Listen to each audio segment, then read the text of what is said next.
Bonsoir à tous, bienvenue pour ce numéro 59 d'LFNA TV comme tous les lundis soirs pour retrouver toute l'actualité du football professionnel et amateur en région Nouvelle-Aquitaine. Ce soir, numéro spécial Coupe de France, on va vous proposer deux formats, un format classique d'LFNA TV et ensuite à 19h15, le moment tant attendu par tous les clubs de la région Nouvelle-Aquitaine, le tirage au sort qui sera à vivre et sur NATV mais également en Facebook Live sur la page Facebook de la Ligue de football de Nouvelle-Aquitaine, le numéro 59 d'LFNA TV. C'est parti. Et avec moi en studio, j'ai le plaisir d'accueillir le plus sympa et surtout le plus compétent de tous les DTR du territoire français. C'est Gilles Boire, le directeur technique régional de la Ligue de football de Nouvelle-Aquitaine. Bonsoir Gilles. Bonsoir. Tout va bien Gilles? Écoute, pour l'instant, on a vu des matchs de Coupe de France très intéressants ce week-end. C'était parfait. Et en plus, c'est une compétition, Gilles, que vous appréciez tout particulièrement, la Coupe de France. Parce que là, effectivement, c'est là qu'on peut voir quelques surprises, quelques redressements de situation des fois au cours des matchs, avec de la chance ou pas de la chance, le poteau qui rentre, le poteau qui sort, ou le gardien qui fait un arrêt miraculeux. Non, c'était un beau week-end de Coupe de France.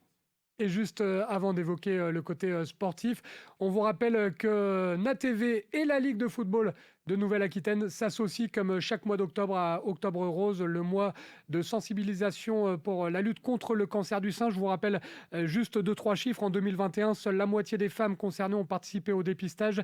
Pourtant, une femme sur 8 risque d'être touchée et ça guérit dans 90% des cas quand le cancer est détecté assez tôt. Ce week-end d'ailleurs, il y avait parmi les manifestations dans le cadre d'Octobre Rose, un super tournoi féminin qui était organisé par le club de l'US Le Dora en Haute-Vienne. Notre reporter Toimine Assiri était présent, vous proposera un sujet reportage lundi prochain dans l'émission. Le foot pro pour débuter ce numéro 59 d'LFNA TV avec la 11e journée de Ligue 2 et la belle victoire des Girondins de Bordeaux 2-0 face à Metz. Les buteurs girondins Josh Maja et Fran Sergio. Une victoire qui permet à Bordeaux de conserver son fauteuil de leader. Ça commence à ressembler à un début de saison très intéressant. Gilles, c'est bien aussi pour la région Nouvelle-Aquitaine d'avoir la locomotive du football local qui retrouve la Ligue 1, on l'espère. Non, c'est essentiel. C'est essentiel. C'est même plus que ça. Parce que, effectivement, je l'avais dit la dernière fois à votre micro, pour moi, ce sont les Gigi, c'est pas les Girondins de Bordeaux, ce sont les Gigi pour leur histoire au haut niveau. Et je pense que le fait que les Girondins soient en tête de la Ligue 2 confirme bien le redressement. Et je pense que ça a permis à des jeunes aussi de s'exprimer. Et puis de voir qu'il y avait dans la formation des jeunes qui avaient de la qualité et qui pouvaient jouer sans aucun problème. Voilà. Et chapeau, Gilles, notamment à David Guillon, parce que si on regarde dans le rétro un petit peu cet été, c'était quand même un contexte très particulier. Réussir à remettre l'église au milieu du village dans cette situation, il faut avoir de sacrées compétences et du sang-froid. Surtout, il faut avoir une capacité d'adaptation énorme. Et je lui tire mon chapeau parce que c'est vrai qu'il a tiré la quintessence de ses joueurs d'une manière merveilleuse qui lui permet d'être leader à ce jour. Et tout le mal que je lui souhaite, c'est de lui rester jusqu'à la fin de la saison et que même 2-3 matchs avant, on dise oh, ça y est, on est monté en Ligue 1, ça serait très bien. Et les Gigi retrouveraient leur place qu'il est à l'heure. Victoire, on le disait, des Girondins 2-0 face à Metz. Match nul pour le Pau FC qui a concédé un score de parité 2 buts partout. C'était à domicile face à Rodez avec un but du Messi vietnamien, comme on le surnomme, Quang Ngai Nguyen. Là aussi, c'est bien pour la Nouvelle-Aquitaine et pour le Pau FC, pour la Ligue 2, d'avoir une telle exposition en Asie. Hein. Ça cartonne. Les réseaux sociaux du Pau FC sont en train d'exploser. Gilles, ça aussi, c'est bien. Oui, ça veut dire qu'il y a des bons joueurs aussi un peu partout. Dans cette région asiatique, effectivement, il y a aussi des bons joueurs. Et la preuve, c'est qu'il nous a permis d'égaliser. Alors je dis nous, parce que je m'associe effectivement, et je salue par l'intermédiaire de Bernard, le président de Bernard Laportefray. Et puis ce match nul permet effectivement à Pau de rester toujours dans la quête pour essayer de se maintenir sur l'ensemble de la saison.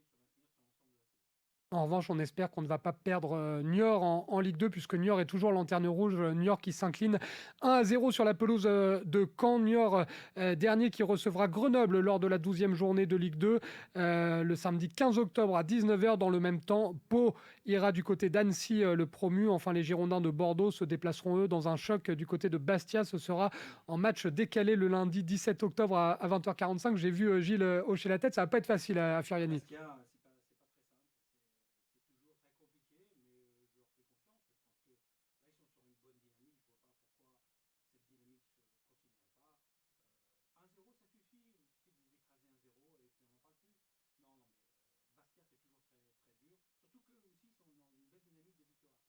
pas évident d'aller jouer à Bastia pour les Girondins. Ça sera donc le lundi 17 octobre. Pas de D1 Arkema ce week-end puisque c'est la trêve internationale. Il y a un match d'ailleurs demain face à la Suède pour les joueuses de Corinne Diacre. Ça sera à 18h30 demain soir. Et puis, il y a eu une défaite face à l'Allemagne 2-1. Je vous donne juste une petite information, puisqu'il y a 4 Bordelaises, on le rappelle, dans le groupe convoqué par Corinne Diacre. Une seule a joué face à l'Allemagne, c'est Ella Palis.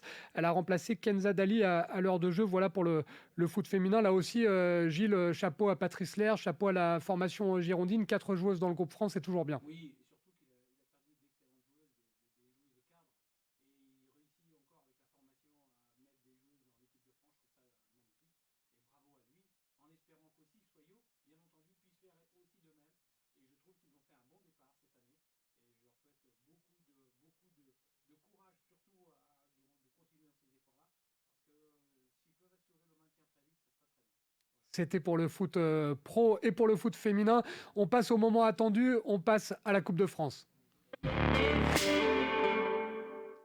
Le moment est donc venu de s'intéresser à cette compétition que l'on adore. Il y a d'ailleurs à côté de moi, je ne sais pas si nos amis à la réalisation, que ce soit Baptiste, Clément ou Paul, peuvent nous proposer de voir le saladier, mais il est bien là à ma gauche, en face de Gilles. On va s'intéresser à cette Coupe de France dans un peu plus d'une heure, donc 19h15 précisément.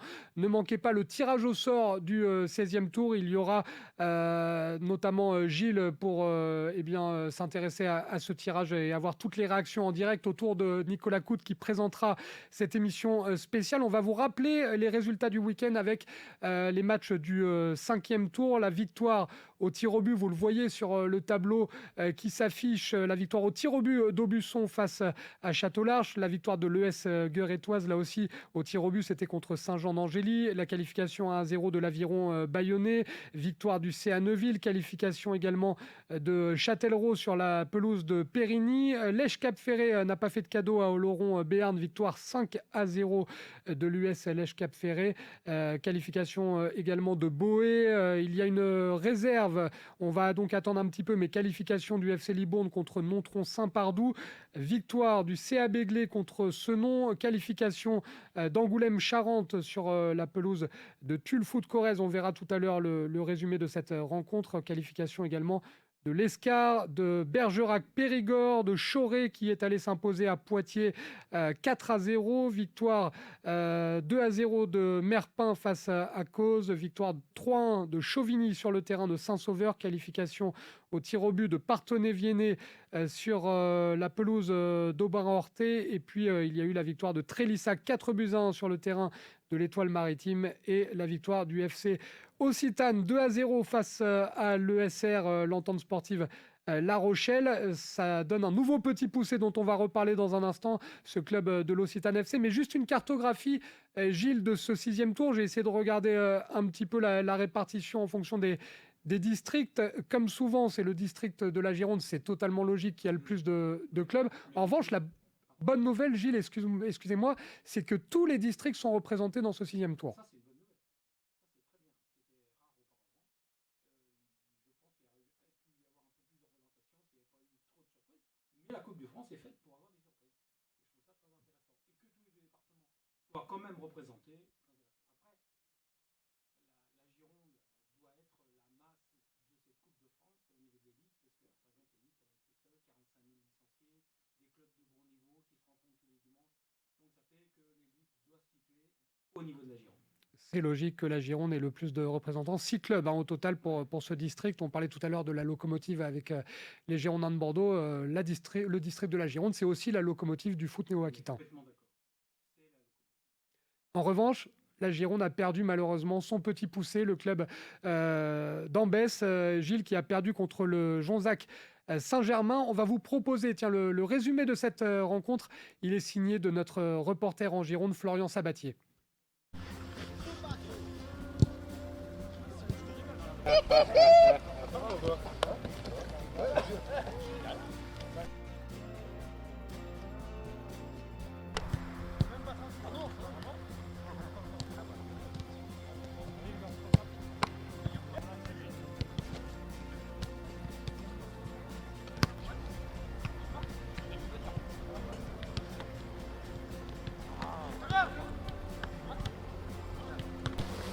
C'est un niveau au-dessus, ils ont sorti 2 R2.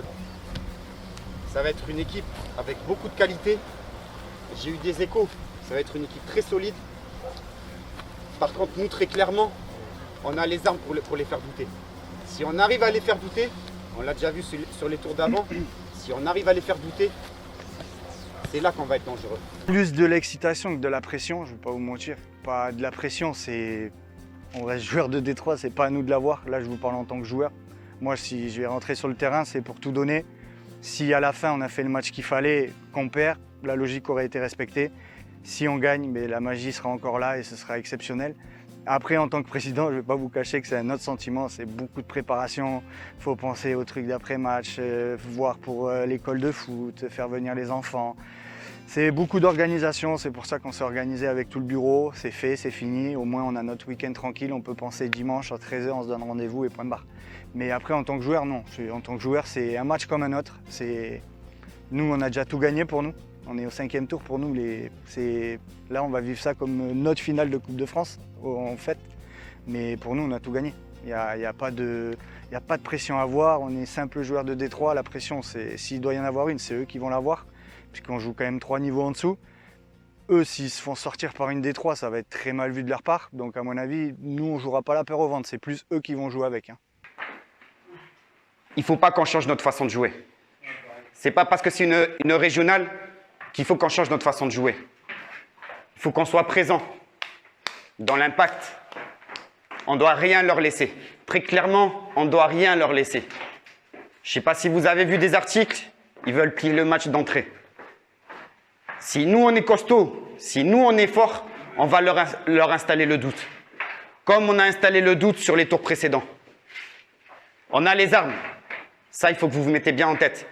On a les armes de rivaliser contre une R3. Ça va être un match très costaud. Ça va être un match de guerrier. Il va falloir que tous, et quand je dis bien tous ensemble, il va falloir qu'on aille dans le même sens. Il va falloir qu'on soit costaud. Dans les têtes, il ne va pas falloir qu'on vrille.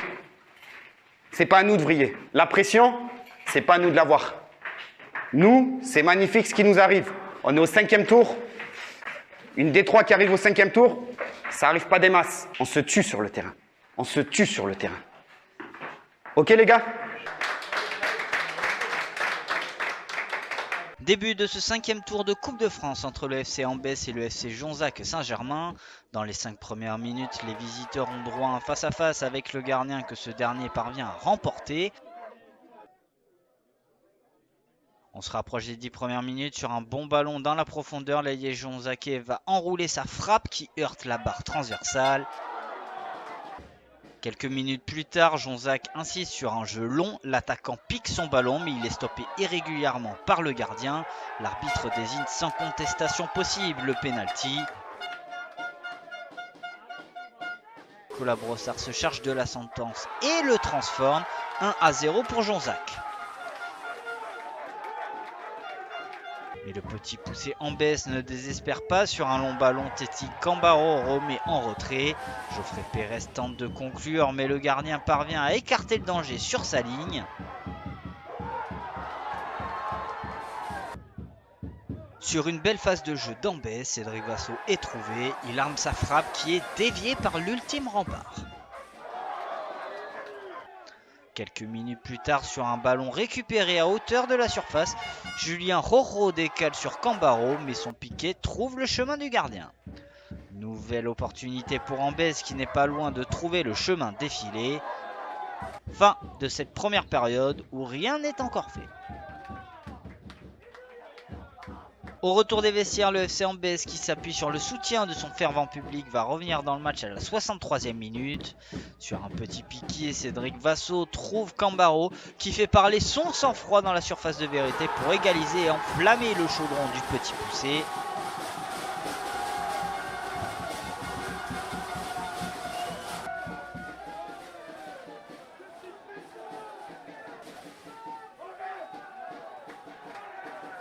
Et dans les minutes qui suivent, sur un centre-tir côté droit, Jonzac trouve la meilleure par l'initiative de Thibaut Nenner.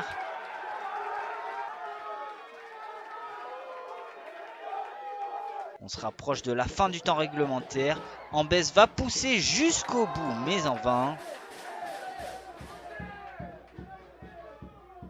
Fin de la rencontre et c'est le FC Jonzac Saint-Germain qui se qualifie pour le 6e tour de la Coupe de France. Oui, parce qu'on sait que quand on joue une équipe qui est d'un niveau inférieur, forcément ça reste des matchs compliqués. Et l'objectif, même si c'est un petit peu par la petite porte, l'objectif c'est de passer. En termes de contenu par rapport aux joueurs, ça avait été fait sur les matchs d'avant quand on avait éliminé les équipes qui étaient au-dessus. Donc l'objectif est atteint contre une bonne équipe de 3e division qui nous a donné du fil à retordre et qui n'a rien lâché pendant les 95 minutes. On a vu qu'ils n'ont pas faibli, même sur la deuxième mi-temps, ils ont été dangereux jusqu'au bout. Très fier du groupe. Très fier du groupe, de ce qu'a donné l'équipe pendant tout le long de ce parcours.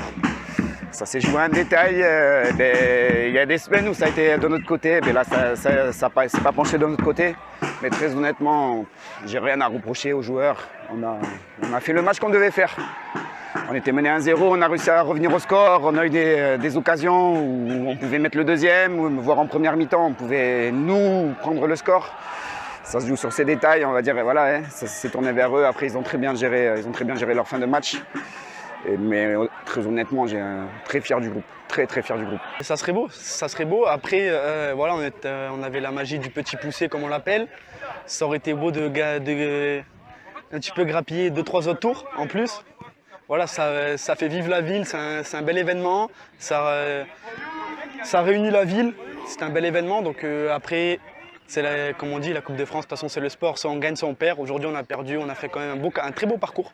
Pour une petite ville comme Ambès, on a fait un très beau parcours et on est tous fiers de notre ville, de notre club. Et les supporters d'Ambès peuvent être fiers de leur équipe. Gilles, on a vu l'entraîneur Stéphano qui a déclaré on n'a rien à se reprocher. Franchement, le petit poussé a été héroïque pendant ce parcours. Et c'est dommage qu'il y ait ce pénalty en début de match qui vient un petit peu couper les pattes d'Ambès et mettre Jonzac en confiance parce que sinon, ils avaient fait encore un gros match. Oui, mais ils sont égalisés. Et comme vous avez pu le voir, je pense que la Coupe permet à des clubs de ce type-là de pouvoir être au devant de la scène. Et je trouve que c'est bien. Et le fait de faire aussi que des joueurs se retrouvent dans une certaine ambiance, mais ce sont des fois des bons joueurs qui ont joué à un certain niveau et qui viennent partager des moments dans ce club avec pas du football loisir, c'est pas tout à fait le cas, mais partager des moments de convivialité. Et je pense que c'est intéressant. Et puis sur un match, tout est possible, tout est faisable. Et on aime le foot amateur pour une chose, on l'a vu dans le reportage, c'est qu'on peut être joueur et en même temps coprésident du club. C'est d'ailleurs le cas de notre premier invité, c'est Alexandre Bonardo, coprésident d'Ambès et joueur. On l'a vu à l'image. Bonsoir, président. Enfin, coprésident. Bonsoir. Alexandre, Bonsoir. pour reprendre les mots de votre coach Stéphano, vous pouvez être fier de vos troupes. Très fier de nos troupes, ça c'est sûr et certain. Personne ne nous attendait là. On est une petite équipe de Détroit, un petit village comme Ambès. On a grappillé tour par tour, on s'est pas pris la tête. Le troisième tour, on a joué le match avec un peu plus de pression parce qu'on savait la finalité de ce troisième tour, il y avait les maillots. On a réussi à grappiller les maillots en perdant 2-0. Mais là, à partir de ce quatrième tour, après, c'était que du bonus. On a accueilli cette équipe d'Oléron avec sérieux. Et là, encore plus, cette équipe de Jonzac, on sort vraiment par la grande porte qu'on rêvait. Et c'est très bien pour nous et pour la ville. Qu'est-ce que ça a changé clairement pour vous, ce statut de petit poussé? Ça a amené de la médiatisation, ça a amené plus de supporters au stade?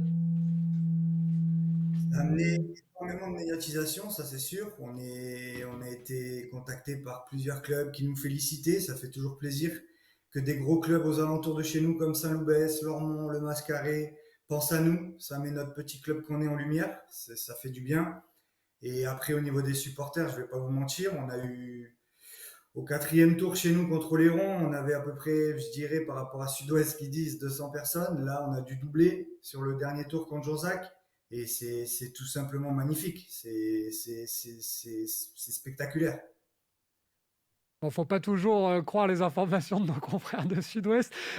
Juste l'information qui, elle, est vérifiée parce qu'on l'a vu dans les images. Et franchement, à chaque fois qu'on propose dans la FNA TV un résumé d'une de vos rencontres, on voit des joueurs dans des petits clubs comme ça qui crèvent l'écran. C'est le cas clairement de Teddy Cambaro qui aura fait un parcours dans cette Coupe de France incroyable. C'est un joueur qui a pris la lumière chez vous cette année. C'est un joueur qui est arrivé cette année chez nous, ça c'est sûr. Il a pris la lumière, j'irai pas jusque-là. La Coupe de France lui a fait du bien, ça c'est sûr. On voit son niveau, on voit qu'il est au niveau de la Coupe de France. Il nous fait énormément de bien à l'équipe, ça c'est sûr et certain. Après, je pense pas qu'il avait besoin de cette Coupe de France pour montrer à quel niveau il était. Bon, on sait de quoi il était capable, on en avait parlé avec lui dès le début de l'année. Il sort d'une saison où il n'avait pas joué, il savait pas où il en était. Mais nous, on sait où il en est. Il nous fait du bien et il nous met des buts et ça fait du bien au club. On rappelle notre invité Alexandre Bonardo, coprésident d'Ambès. Coprésident, la bonne nouvelle, c'est également le bon début en championnat. Ça va être le retour du pain quotidien, comme on dit, pour votre club. Exactement, ouais, exactement. Les objectifs en début d'année étaient, pourquoi pas, d'atteindre ces fameux maillots. L'objectif premier a été atteint. Le deuxième objectif que j'ai demandé au coach, c'est vraiment la montée en D2 parce qu'on a vraiment un groupe, on va pas se mentir, qui a rien à faire en D3 pour moi. Et non, l'objectif premier, c'est ça, c'est la montée en D2 qui nous ferait du bien. Et non, après, on commence très bien le championnat. On a fait 2 matchs de victoire. Là, ce week-end, on reçoit l'équipe de Vallée de Dordogne. Il va falloir enchaîner les victoires pour prendre le maximum de points possible pour être le plus vite possible dans le bon wagon. Et ça va amener forcément de la confiance dans les causeries de votre coach Stéphane No. Ça va amener quand même quelque chose dans votre groupe, on suppose. Oui, oui, oui, on va pas se mentir que cette épopée en Coupe de France fait énormément de bien. C'est quelque chose qui donne de la confiance à tout le monde, ça c'est sûr et certain. Ça pousse le groupe vers le haut. Les coachs ont fait un bon boulot sur ce début de saison. On leur demande de continuer sur ce rythme-là. Mais c'est sûr qu'avec un beau parcours comme ça et voir le monde qu'on a dans les tribunes, ça peut que nous pousser vers le haut. Quand on voit le monde qu'on a, que ça soit à domicile ou à l'extérieur, c'est tout simplement pour l'instant un début d'année parfait. Merci beaucoup, Alexandre Bonardo, d'avoir pris Merci quelques à vous. minutes pour raconter ce parcours incroyable. On vous félicite une nouvelle fois. Grand coup de chapeau à tout le staff, aux bénévoles et aux joueurs de ce club d'Ambès. Et on espère vous revoir l'année prochaine avec un parcours héroïque en Coupe de France. Gilles, le parcours a été phénoménal. Ils s'en souviendront toute leur vie. Et puis, ils vont garder les maillots. C'est ça le plus important. Les fameux maillots, et ça, pour eux, c'est quelque chose d'inoubliable. Mais il y a aussi la Coupe de Nouvelle-Aquitaine. Ils pourraient peut-être faire aussi des surprises, parce que quand vous voyez un parcours d'une équipe de D3, ça veut dire quand même qu'ils ont des joueurs de qualité. Ils ont des joueurs de qualité, donc peut-être celui que vous avez mis en évidence tout à l'heure et qui se révèle au grand jour.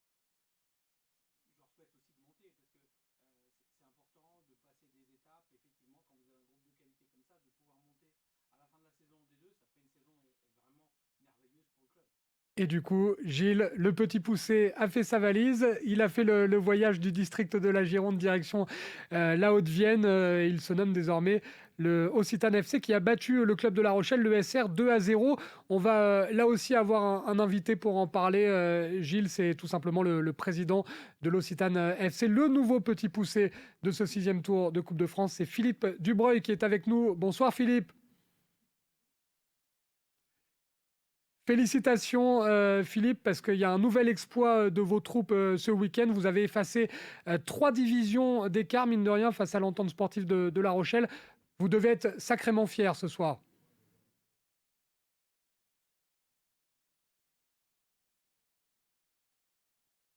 Alors, il y a un petit problème de liaison avec Philippe Dubreuil, on va régler ça tout de suite. Gilles, il va falloir qu'il s'habitue du côté de ce club, parce que quand on est petit poussé, on récupère un statut particulier, parce que les gens aiment tellement, en France, on est derrière Poulidor, on est derrière le petit poussé en Coupe de France, c'est la tradition, on attend un exploit du petit poussé.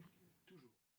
Là, ils l'ont fait déjà, parce que une D1 qui bat une R1, je ne sais pas si vous vous rendez compte, la différence est énorme, 3 niveaux, mais c'est surtout le mot départemental et régional 1, comme si vous pouviez monter en N3, donc j'ai 2-0, et en plus c'est même pas sur un score étriqué, donc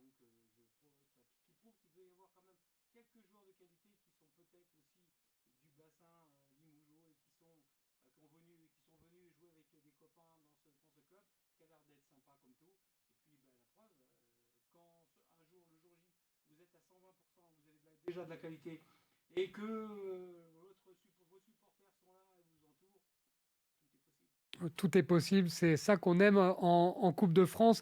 On va retrouver Philippe Dubreuil, ne vous inquiétez pas, dans un instant, le temps de régler la petite liaison avec les équipes de NATV. En attendant, on va aller en Charente avec le club de Merpin qui recevait Cauze lors de ce 5e tour de Coupe de France.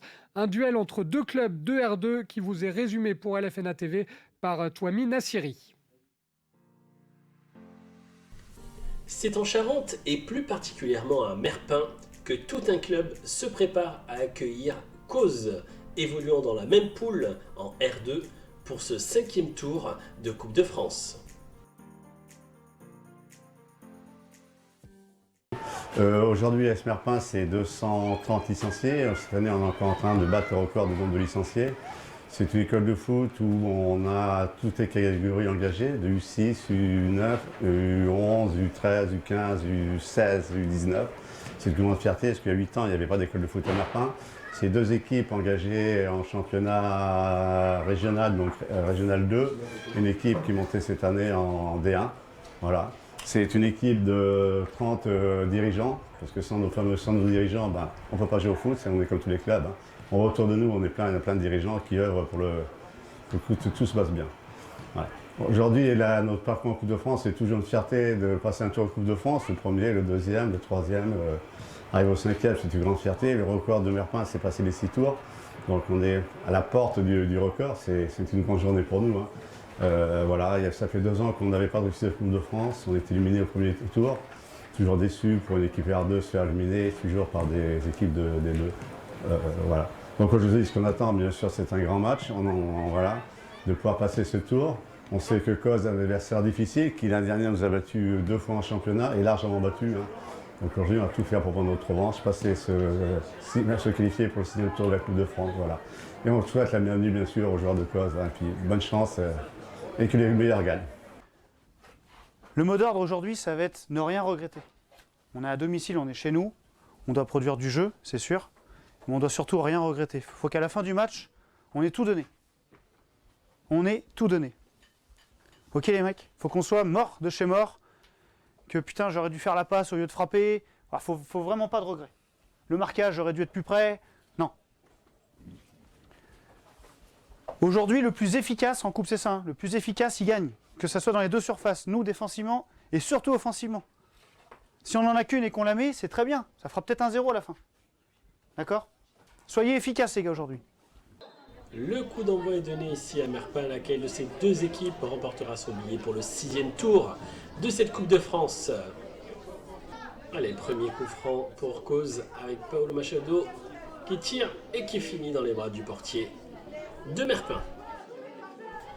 Allez, Merpin accélère le jeu par Julien Janot qui trouve son capitaine d'un plat du pied qui finit dans les filets et permet très tôt dans le match, à seulement 4e minute, de mener par le score de 1-0 devant ses supporters. Sur un excellent débordement, Cauze pousse un 1-2 bien mené par Paolo Machado qui voit sa frappe au-dessus des buts du portier Dylan Minier. On enchaîne les offensives du côté de Cauze, mais c'est sans compter d'un Dylan Minier des grands jours, même si la tête de Kylian Torlois passe de peu près du but adverse. L'arbitre siffle la mi-temps et c'est bien Merpin devant son public qui mène 1-0. On est reparti pour cette 2e période et c'est bien Cauze qui se montre dangereux et rate de peu le cadre au retour des vestiaires. Sur un très bon coaching, l'entrée d'Arnaud Lopez est à 2 doigts d'inscrire un nouveau but pour Merpin.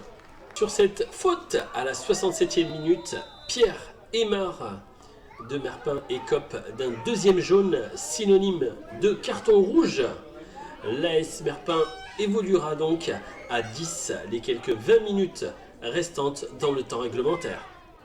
C'est sur un contre à la 76e minute, bien mené par Thibaut Touré, qui lance dans la profondeur Antonin Jean et avec beaucoup de sang-froid trompe le gardien adverse et permet à 10 contre 11 de mener 2-0.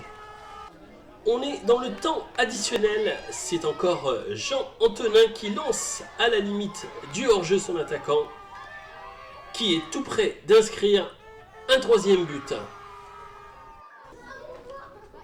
L'arbitre siffle la fin du match et c'est Merpin qui continuera son parcours en Coupe de France. C'est une victoire qui va faire du bien pour tous les joueurs. En plus, on finit à 10, donc on a été solidaires. On est tombé contre une très belle équipe d'Écosse quand même, qui joue très très bien. On a su les faire déjouer à un moment et on a été efficace sur les occasions qu'on a eues, quoi. Donc c'est bien, c'est très bien. Gilles, retour plateau avec Gilles Boire, le DTR, on le rappelle, de la Ligue de football de Nouvelle-Aquitaine. C'est marrant parce que quand on regarde les résumés avec Gilles, il connaît absolument tout le monde et en a formé la plupart.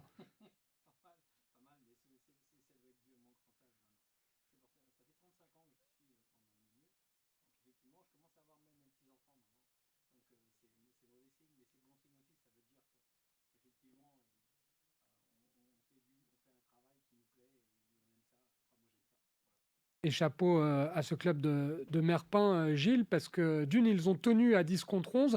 Deux, ils ont mis ce deuxième but en contre et ils égalent le record du club avec ce 6e tour. Donc bravo.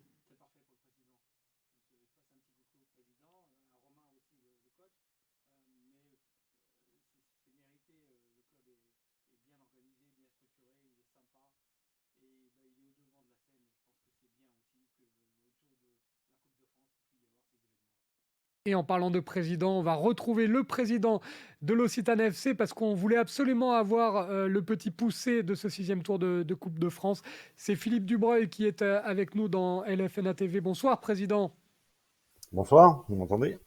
Oui, on vous entend très bien, président, et on veut vous féliciter absolument parce que c'est un nouvel exploit de vos troupes. Je le disais, vous avez effacé 3 divisions d'écart pour battre cette équipe de l'Entente sportive La Rochelle. Vous devez être fier en tant que président de ce parcours incroyable. Tout à fait, oui, fier bien sûr. Et puis c'est un parcours crescendo en fait, puisque le tour précédent, nous avions sorti une R2, donc 2 divisions d'écart. Là, nous sortons La Rochelle R1. Donc fier bien sûr pour le club, fier du statut de petit poussé bien sûr sur l'ensemble de la région de Nouvelle-Aquitaine. Voilà, tout à fait.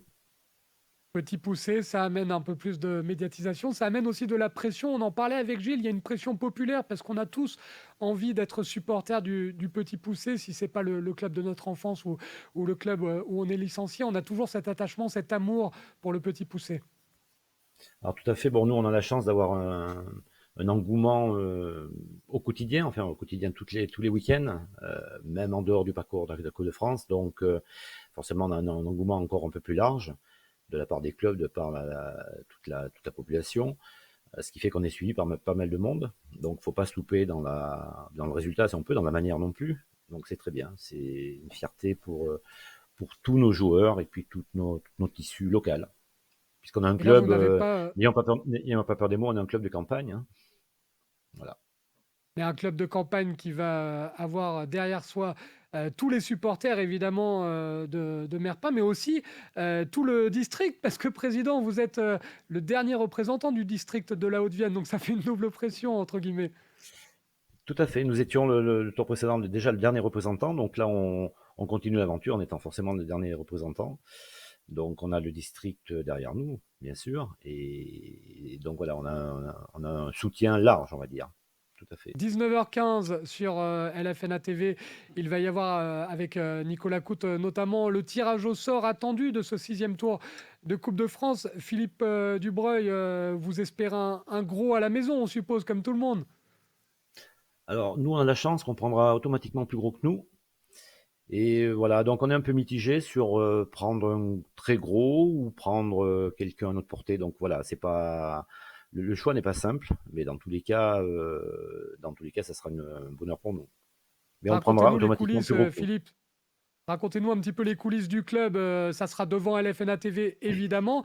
Mais ça sera où? Oui. Ça sera chacun de son côté? Ça sera tous ensemble au Clubhouse, ce tirage au sort? Non, ça sera au Clubhouse. Alors moi, je ne suis pas au Clubhouse, mais je sais que tous les joueurs y sont. Enfin, une grande majorité des joueurs y sont, y compris des joueuses de l'équipe féminine. Donc, ils sont au foyer. Donc, je ne me suis pas mis là-bas parce que le contexte n'est pas simple, le contexte sonore, etc. Et puis, je voulais assurer d'avoir du réseau quand même. Mais ils sont tous là-bas, ils sont tous à suivre au foyer. Ils attendent avec impatience ce tirage, bien sûr. Et on les salue, bien évidemment, joueurs, staff, bénévoles. On salue toute l'école de football et on vous souhaite un bon tirage au sort, Président, et surtout une bonne aventure dans cette Coupe de France qu'on adore. Merci, Président. Je vous remercie. Philippe Dubreuil, donc président de Merpin. Gilles, juste un petit mot quand même. Là, il y a une double pression, on le disait en rigolant, mais c'est vrai qu'on représente et le district et le statut de Petit Poucet.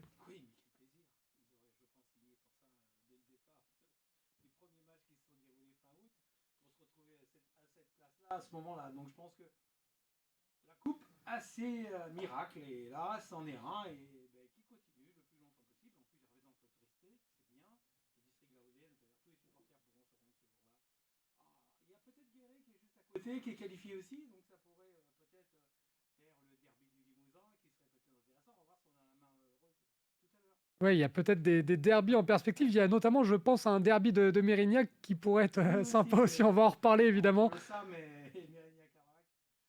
Le tirage au sort, ça sera avec Gilles, avec Nicolas Coute, ça sera tout à l'heure. On verra si Gilles a la main chaude à 19h15. Ne loupez pas ce rendez-vous en direct sur la page Facebook de la Ligue de football de Nouvelle-Aquitaine ou bien évidemment sur Nat TV, canal 30 de vos opérateurs. On va faire un très très court déplacement, Gilles, puisqu'on pourrait presque y aller à pied. On va aller en Charente-Maritime, pas très loin du studio de Nat TV, du côté de l'Étoile Maritime FC, pensionnaire de Régional 2. L'Étoile Maritime qui jouait face à Trélissac, un habitué des exploits en Coupe de France, club de National 2, habitué des exploits. Est-ce que le club a tenu son rang? Réponse tout de suite avec ce reportage et ce résumé signé Victor Pérez-Boucheron.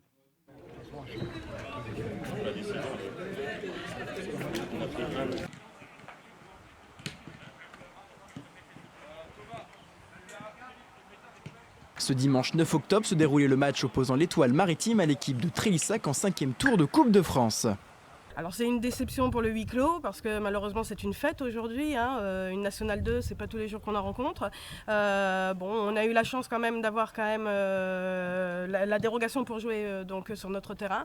Donc le petit avantage c'est qu'on a quand même nos supporters qui pourront quand même regarder de loin mais qui verront quand même le match. Un match un peu particulier puisque cette partie se déroulait à huis clos, seul le public étant derrière les barrières.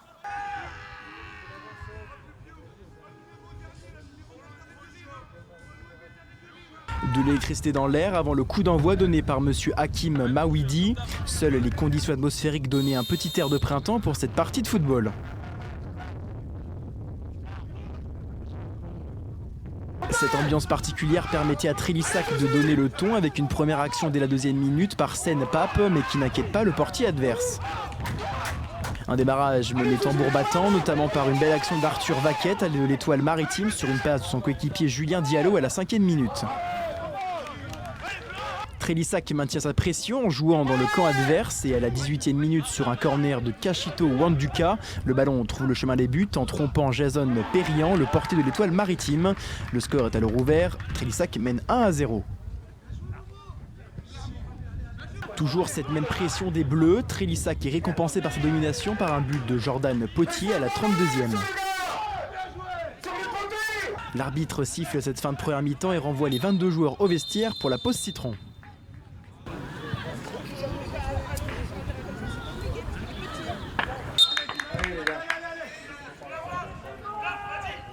Une grosse entame de deuxième période avec notamment une très belle occasion de Hansley Panel pour l'Étoile Maritime, mais le gardien de Trélissac, Baptiste Capelier, reste très vigilant. Avec toujours cette même pression et occupation du terrain, Trélissac s'offre un 3e but par Mohamed Hamdi suite à un corner parfaitement joué. Le score est de 3-0 pour Trélissac.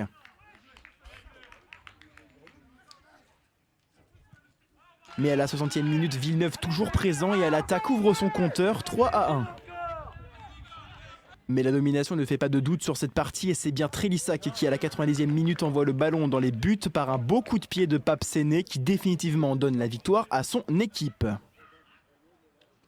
L'arbitre siffle la fin de ce match avec une domination de l'équipe de Trélissac sur un score sans appel de 4-1. Ah, bien sûr, après nous on a joué un match sans complexe, on savait que ça allait être très très compliqué, mais on avait toujours cet espoir de faire quelque chose, on était sur une bonne dynamique, on était sur 5 matchs, 5 victoires.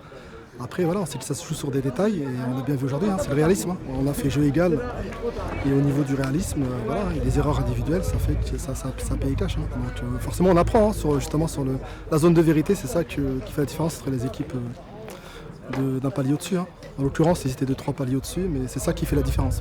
Là, on va se servir justement de cette opposition pour finir vraiment les derniers détails, pour trouver vraiment l'équilibre parfait pour le championnat. Donc là, on a un match important la semaine prochaine, c'est un derby. Donc on va vraiment se concentrer sur ça.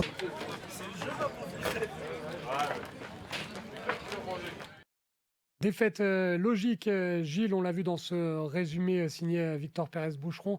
Défaite logique de l'Étoile Maritime face à un habitué des exploits en Coupe de France. On se rappelle tous de 2016 et de ce match des 16e de finale face à l'Olympique de Marseille. Trélissac, c'est un candidat sérieux, Gilles. C'est ça.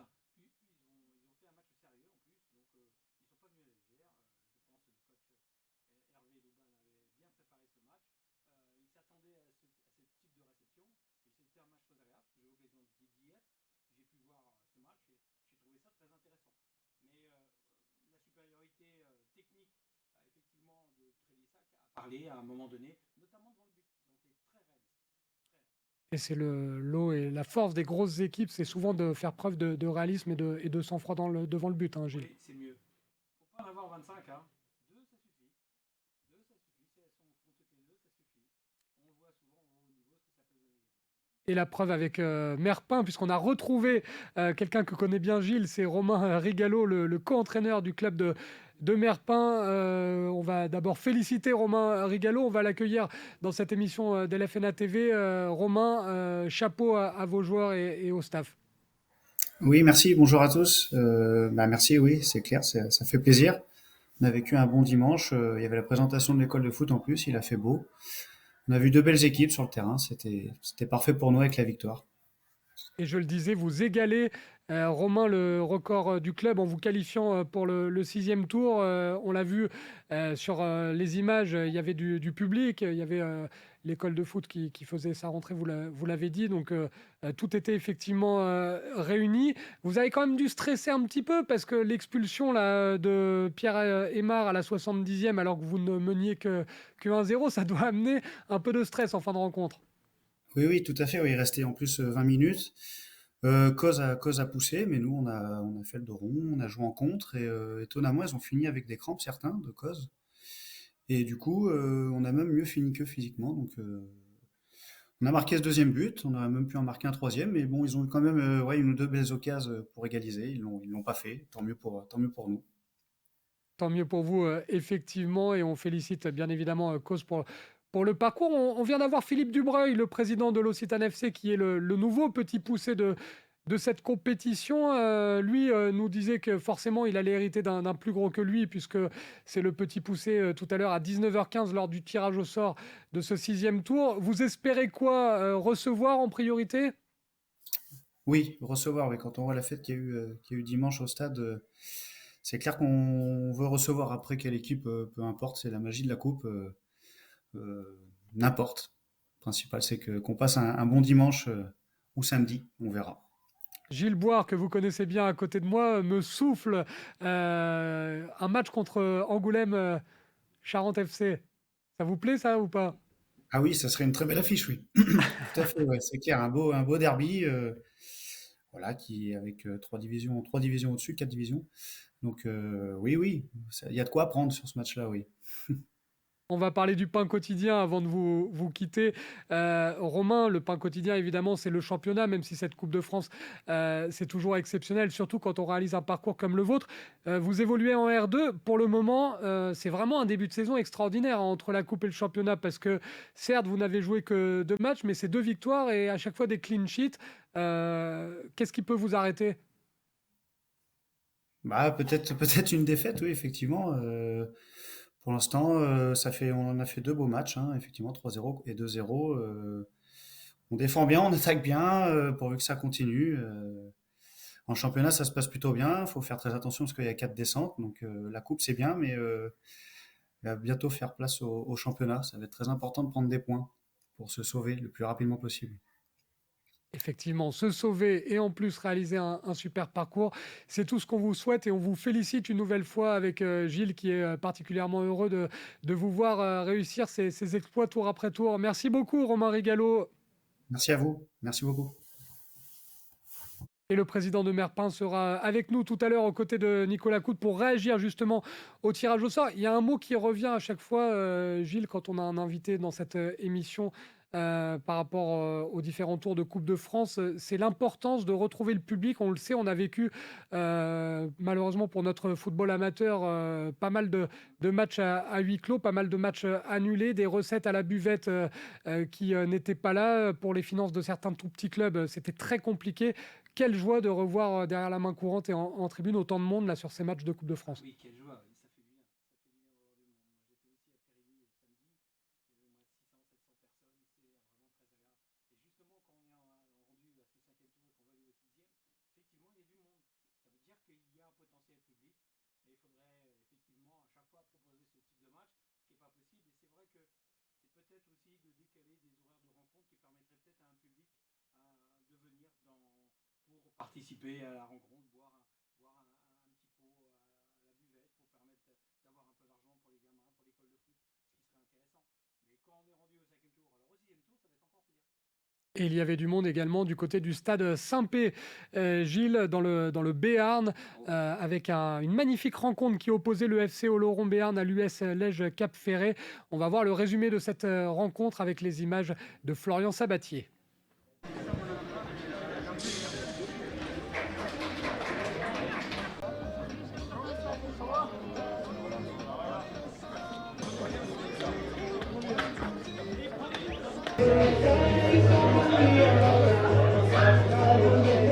Oui, disons que nous, au bout du 4e tour, on espérait avoir un gros, comme on dit, et plutôt une N3 ou une N2. Donc on est satisfait déjà avec le tirage au sort. Après, le match sera compliqué, on le sait très bien. Hein. On est en D1, ils sont en N3, il y a 5 divisions d'écart. Ça va être compliqué, mais on va jouer comme on a joué les tours précédents, c'est-à-dire contre Oloron c'est R3, Biscarrosse ici R3 et Biganos R2. Bon, on a joué notre jeu, on a gagné les matchs. On va essayer de faire pareil et voir ce que ça donnera.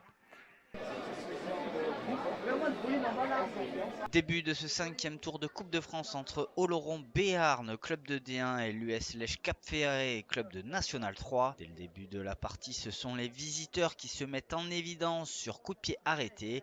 Si la défense béarnaise parvient à se dégager, Juna Zucoloto revient avec une frappe en dehors de la surface déviée par le gardien. On dépasse les 20 premières minutes de jeu, les Ferré-Capiens insistent et sur un volte-face, Clément Allan va trouver un coéquipier au second poteau qui la reprend instantanément pour l'ouverture du score par Raphaël Garrido. On se dirige vers un match attaque-défense entre les deux équipes. Raphaël Garrido va tenter de doubler la mise, mais sa frappe passe légèrement au-dessus des cages adverses. Quelques minutes plus tard, sur une belle face, c'est le capitaine Thomas Penalva qui s'essaie, mais le gardien s'étend de tout son long pour stopper la tentative. On dépasse la demi-heure de jeu et sur une nouvelle phase de jeu construite, Juna Zucoloto va armer une frappe puissante qui finit dans la lucarne béarnaise pour le 2-0.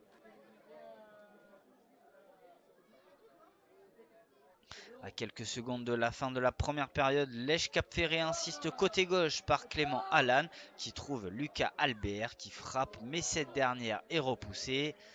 Au second poteau, c'est Raphaël Garrido qui conclut pour le 3e but, synonyme de doublé pour lui dans cette rencontre. Fin de la première période et Lège Cap Ferré mène logiquement par 3 buts d'écart.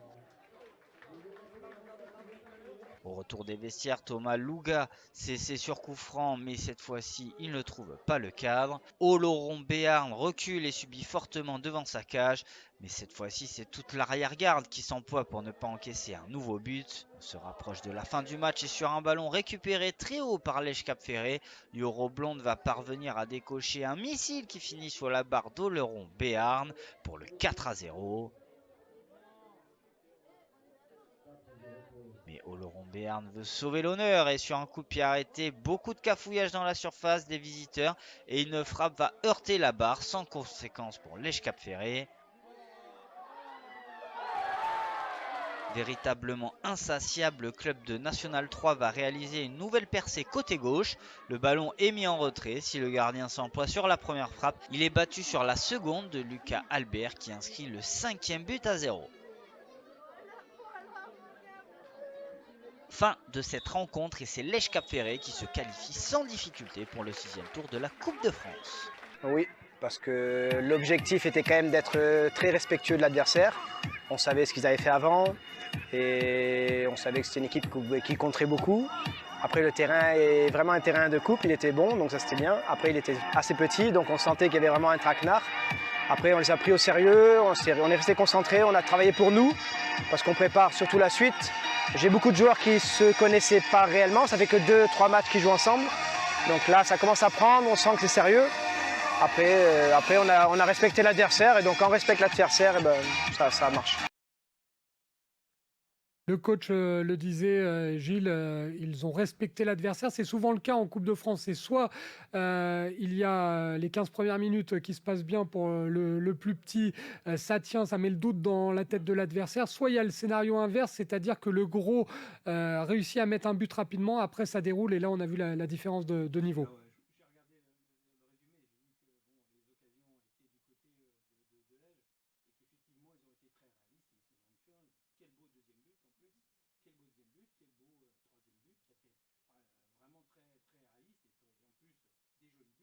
Donc en fait, le doute s'est enlevé au fur et à mesure que les buts s'accumulaient, de façon à ce qu'après ils puissent jouer tranquillement leur jeu. Mais quel beau parcours du FC Oloron Béarn quand même, parce que D1 pour arriver jusque-là, c'est parfait. Qui s'inscrivent à la Coupe Nouvelle-Aquitaine pour faire exactement le même parcours, parce qu'ils pourraient peut-être retrouver Lège Cap Ferré éventuellement. Voilà, ça pourrait être sympa. Et ils vont nous manquer parce que qu'est-ce qu'il est beau cet accent du Béarn qu'on a entendu au début du reportage de Florian Sabatier. La Corrèze maintenant avec un match du 5e tour entre un club de R2 Tulle et une formation de National 2 Angoulême-Charente. Alors on est désolé pour le suspense, on a vendu la mèche avec Gilles tout à l'heure avec notre invité puisque vous allez le comprendre rapidement. C'est Angoulême-Charente qui s'est qualifié. Le résumé de cette rencontre est signé Touamine Assiri. Avec 3 divisions d'écart, le club de Tulle Football Corrèze veut créer la surprise de ce 5e tour de la Coupe de France face à l'ACFC évoluant en National 2. Nous sommes ici au sein du club de Tulle Football Corrèze. Voilà, le club compte 23 équipes et 420 licenciés. Nous avons toutes les catégories, des jeunes jusqu'aux seniors, en passant bien entendu par les filles et les féminines, et le futsal également. Donc aujourd'hui, on est sur un match de Coupe de France, 5e tour, avec donc une équipe d'Angoulême qui évolue 3 divisions au-dessus de nous. On est bien conscient de la tâche ardue qui nous attend. On va essayer de faire au mieux. Et ensuite, les joueurs se sont bien préparés. Le staff a fait le nécessaire pour préparer au mieux les joueurs. Un match reste un match, tout est possible. D'ailleurs, c'est le slogan de la Coupe de France, c'est la Coupe de tous les possibles. Donc on est en droit de rêver. Rêvons jusqu'au début du match et puis on verra bien à la fin du match ce que sera donné. Il y avait 3 niveaux d'écart aussi, Ligue 2, CFA2, c'était pareil. Mais on ne l'a pas abordé dans les bonnes conditions et franchement, je pense qu'il y a très peu de gens qui gardent des souvenirs de ce match-là. Le deuxième, c'était avec mon club précédent, on fait un 7e tour. Par contre, on a mis d'autres ingrédients. On est en PH, on joue une CFA2, et bien on les pousse au péno. Mais là, je m'en souviens très, très clairement, mais parce que on avait le sentiment d'avoir fait ce qu'il fallait. On a mis les ingrédients qu'il fallait, nos ingrédients. Bien évidemment que la valeur individuelle était supérieure chez l'adversaire, mais par contre, Voilà, on a mis tout ce dont on vous parle depuis tout à l'heure, depuis cette semaine, depuis le début de la saison quasiment. Hein? Allez, on est parti sur cette première période. L'engagement donné par la CFC, qui d'ailleurs pousse dès ses débuts, et avec cette magnifique matchère tentée par Thierry Lemaître, qui finit juste à côté des buts. Allez, c'est continue aussi, encore une très bonne captation du portier de l'équipe de Tulle, sous les yeux du public venu nombreux assister à ce match. Et là, c'est Léo Fitchen de la CFC qui de peu voit sa frappe en dehors du cadre, juste à la fin de cette première période. Allez, toujours 0-0 à la pause. Sur cette magnifique ouverture d'André Keyoubi pour Lobo Geoffrey qui voit sa frappe sur la transversale. Et de l'autre côté, réaction du côté de Tulle. Et c'est Ribé Wilhelm qui ouvre le score pour l'équipe de Tulle Football Corrèze, ici à domicile. La réaction ne se fait pas attendre. C'est Geoffrey Lobo qui voit de peu sa frappe passer à côté du cadre. La CFC continue à pousser avec un André Keyoubi des grands soirs qui trouve Noah Marchesso pour l'égalisation. Tulle Football Corrèze 1, ACFC 1. La domination de la CFC se fait toujours sentir dans les 18 mètres de Tulle. Il faudra attendre la 83e minute pour voir certainement le bijou de cette soirée, cette frappe enroulée de Léo Fitchen qui permet à la CFC de mener 2-1. On est dans les derniers instants de cette partie. Tulle qui réclame peut-être quelque chose, l'arbitre laisse jouer. Et la CFC qui joue ce contre. Et c'est Noah Marchesso qui signe un doublé et le 3e but, synonyme de victoire de la CFC et qui dans quelques instants regagnera les vestiaires avec la qualification pour le 6e tour. Bon, pas grand chose, hein. On était là dans l'implication, tactiquement on a répondu présent aux attentes des deux coachs, dans l'agressivité je pense qu'on a su leur faire mal, ils ne s'attendaient pas à un tel taux d'engagement de notre part. Et il a manqué ce petit plus qui fait la différence entre les 3 divisions qui nous séparent et ce qui fait le résultat au final, même s'il est sévère au vu du match, je pense. Moi, je félicite l'ensemble du groupe, ceux qui sont restés, mais aussi bien sûr ceux qui étaient là pour la qualification. L'important dans ce genre de match et sur les premiers tours de Coupe de France, c'est d'être au tour d'après et d'être au tirage. Donc voilà, on n'a pas tout bien maîtrisé dans ce match, hein, mais on a su malgré tout. Quand on a été mené, revenir et puis finalement l'emporter contre, comme vous l'avez dit, une belle équipe de Tulle qui a fait une grosse performance, qui a tout donné, qui est allée au bout d'elle-même. Donc félicitations aussi à eux et je leur souhaite un bon championnat pour la suite. Et donc qualification d'Angoulême-Charente avec un des plus beaux buts de ce 5e tour en Nouvelle-Aquitaine, un bijou signé Léo Fitchen. Là on a vu des buts magnifiques collectivement et individuellement. Ah oui.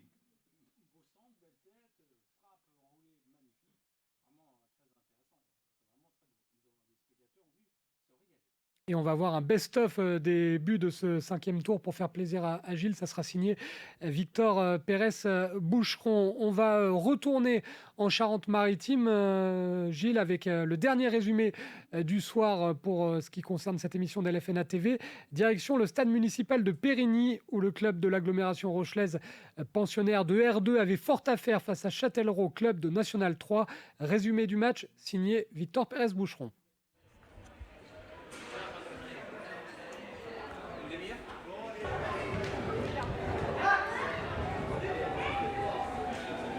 C'était compliqué la dernière fois, malgré le score, mais oui, là, ça va être très compliqué. Mais bon, voilà, c'est pas grave, c'est le jeu. On va faire en sorte de donner le 100%, 200% du maximum, et puis ça va le faire. On a confiance dans notre équipe. On sait qu'en face, c'est des joueurs expérimentés et voilà, qui sont aguerris, mais voilà, je le dis parce que les gens aiment bien que je dise voilà. Donc on va faire ce qu'il faut.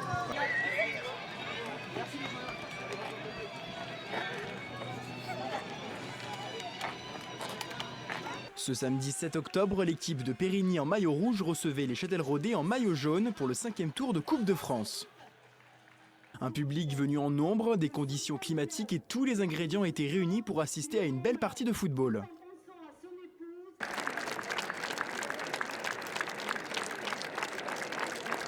Monsieur Aurélien Grison donnait le coup d'envoi après une minute d'applaudissements en hommage au décès du maire de Périgny semaine dernière. Très rapidement, les deux équipes se neutralisent avec des actions des deux côtés sans vraiment inquiéter les deux gardiens. Il faudra attendre la 12e minute avec une frappe dangereuse de Jessie Nguyen qui envoie le ballon juste au-dessus des cages du gardien de Périgny. Il en sera de même à la 14e minute par un tir du même joueur sauvé par le gardien de Périgny. Le pressing de Châtellerault paye à la 18e minute par l'ouverture du score sur un tir d'Amine Randam. Sans être toutefois à sens unique, quelques tirs des joueurs de Périgny n'inquiètent pas le portier adverse. Des occasions des deux côtés, mais une domination châtelleraudaise après un coup franc tiré par Nassim Zitouni. L'arbitre invite les deux équipes à rejoindre les vestiaires.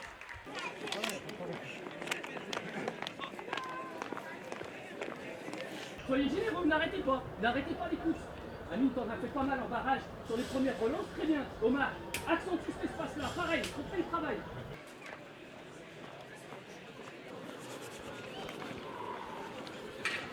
La deuxième mi-temps reprend dans de très bonnes conditions, public toujours aussi nombreux et de très bonnes conditions climatiques dignes d'une journée printanière. C'est peut-être pour cette raison que Romain Burgot, à la 57e minute, fait un show façon Erling Haaland sans toutefois lui permettre d'arriver devant les buts. Il faudra attendre la 75e minute pour que Châtellerault se détache au score par un but de Amine Randam. Périgny, devant son public venu nombreux, ne souhaite pas en rester sur ce score. À la 76e, Romain Burgot trompe le gardien châtelleraudais, 2-1 pour Châtellerault.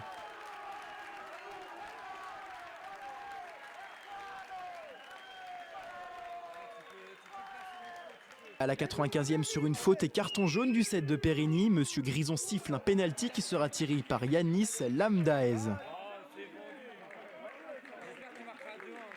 Monsieur Grison siffle la fin du match sur une victoire de Châtellerault sur le score de 3-1. Après, c'était le 5e tour de coupe, donc on a envisagé de passer, on était ambitieux, on savait que la marche allait être haute parce qu'on jouait une belle équipe. Maintenant voilà, ça s'est joué sur pas grand chose, on aurait pu revenir sur la fin, bon c'est comme ça, et puis félicitations à Châtellerault pour leur match.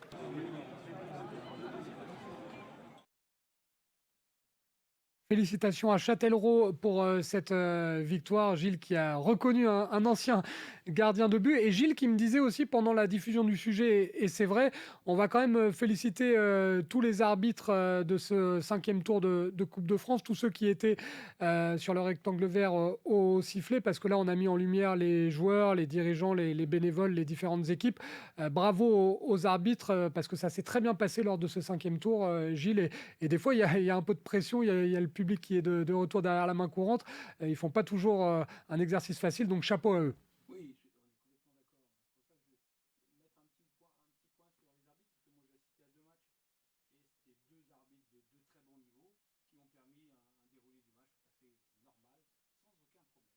Et on va rappeler, évidemment, avant le tirage au sort, hein, on le rappelle, dans 10 minutes maintenant, si mon chrono est bien réglé, Nicolas Coute va s'installer aux côtés de Gilles, notamment pour le tirage au sort de ce 6e tour de Coupe de France, moment très attendu qui sera à vivre en direct sur NATV et sur la page Facebook de LFNA TV. Les 26 qualifiés avec notamment le petit poussé, hein, on le rappelle, Gilles, désormais ce statut repose sur les épaules de l'Occitane FC. On vient d'avoir le président, ce club du district de la Haute-Vienne. Nicolas Coute s'est installé à côté de moi. Nicolas Coute qui va tout vous dire. On va avoir des réactions, on va avoir des invités en direct. Il y a le saladier avec les boules. Je donne la parole à Nicolas, à Vincent Vallée, à Gilles Bois pour ce tirage au sort du 6e tour de la Coupe de France à vivre dans une dizaine de minutes sur NATV. Oui, effectivement. Bonsoir à tous. Merci de nous rester fidèles sur NATV. C'était LFNA TV, spécial tirage au sort de la Coupe de France, le 6e tour. 26 clubs qualifiés, 13 matchs. Le directeur des compétitions de la LFNA, Vincent Vallée, est avec nous. Bonsoir Vincent. Bonsoir Nicolas. On rappelle le principe de base ? Oui, tirage intégral, 26 équipes, 13 rencontres. Donc rien de particulier, un tirage assez simple, hein, pas de groupe géographique. Rappelez la règle des 2 divisions, toujours le plus petit qui reçoit, et quand il y a moins de 2 divisions, la règle des visiteurs recevants que vous connaissez tous. On le fera au fur et à mesure de toute façon. Et Magnac-Bourg et le Petit Poussé, le club de Occitane Football Club. Voilà, le sud de la Haute-Vienne qui a fait la belle performance du week-end en éliminant La Rochelle 2-0, un score assez net. Donc félicitations à eux, c'est toujours agréable d'avoir un petit poussé de département à ce niveau-là. On rappelle les qualifiés également, les 4 clubs de National 2, Angoulême, Bergerac, Trélissac et le Stade Bordelais, Guéret, Lèche-Cap-Ferré, Libourne ou Nontron. Et vous nous expliquerez pourquoi dans un instant, Vincent, pourquoi il y a cette rencontre potentielle, parce qu'en fait Nontron a déposé un recours. Voilà, une réclamation d'après-match sur la règle des mutés, donc ça va être traité très rapidement par la commission juridique des litiges et contentieux. Donc on aura forcément le résultat de cette réclamation dans les prochaines heures, les prochains jours. Il y a Porte-Entre-Deux-Mers, l'Aviron Bayonnais, Châtellerault, Chauvigny, Neuville et le Stade Poitvin. Il y a 4 clubs de N3 et du département de la Vienne qui plus est. C'est ça exactement, ils ont une grosse concentration de clubs de ce niveau-là. Il n'y a pas eu trop de surprises sur le tour précédent. Donc voilà, ça nous promet, je pense, des belles affiches. Gilles Bouard effectuera le tirage au sort. On va citer également les clubs de R1 parce qu'il y a notamment Mérignac et les 2 clubs de Mérignac, c'est ça? Oui, exactement. Donc, alors comment ça se passe quand on peut les tirer au sort l'un contre l'autre? Tout est possible. Bataille de clochers en perspective. Oui, alors ils se connaissent tellement que ce serait vraiment une belle rencontre et je pense que beaucoup de monde irait voir cette finale. Saint-Paul, Lescar, Chauray et Parthenay. Ensuite en R2 il y a 4 clubs dont 2 de Charente. Charente-Limousine qui joue à Sury et Merpin, dont on a vu le résumé il y a quelques instants de cela. Bègle et le dernier représentant du Lot-et-Garonne, Boé-Bonencontre. Il y a Jonzac et Aubusson, club de R3, et donc ce fameux Petit Poussé. Est-ce que, Vincent, tous les départements sont représentés? Oui, c'est rare, c'est très rare. Je pense que même depuis la fusion, c'est pas arrivé. Donc c'est vraiment intéressant que chaque département ait son ou ses équipes encore. Ça laisse beaucoup de perspectives dans les territoires et beaucoup de public à déplacer encore. C'est agréable de voir ça. Alors, on parlait de Libourne-Nontron. Alors, comment ça réclamation. Alors, cette réclamation, de quoi s'agit-il? Est-ce qu'on peut expliquer pour les téléspectateurs qui nous suivent sur le canal 30, s'ils nous regardent, on peut comprendre de quoi il s'agit? Donc, il y a des réserves d'avant-match où effectivement Nontron ou Libourne auraient pu déjà commencer à dire. Donc là, c'est une réserve d'avant-match. Non, là non. Ça aurait pu être comme ça. Là, le résultat a fait que Nontron, peut-être estimant, ayant perdu au tir au but, a 48 heures pour déposer une réclamation. Ils l'ont fait. Ça, c'est leur droit. C'est leur droit, ils l'ont fait ce matin. C'est-à-dire que tout club peut faire ça. C'est ça. Ils ont 48 heures et ils l'ont fait ce matin. Donc maintenant, c'est dans les mains du service juridique en explicitant pourquoi ils font cette réclamation. Donc ça va être traité très rapidement parce que c'est pas une réclamation très compliquée, c'est quelque chose qu'on a l'habitude de traiter, c'est sur le nombre de mutés. Voilà. Donc c'est pas quelque chose. Et ça va aboutir? Je sais pas encore les éléments. Mais bon, alors, donc je comprends mieux pourquoi il y a marqué sur ma feuille Libourne National 3 ou Nontron club de R2. Ce qu'il faut éventuellement un 5e club de R2 et à défaut, il y aurait donc un club de N3 en moins. C'est bien ça, Vincent? Exactement, les clubs de N3 sont quasiment tous là.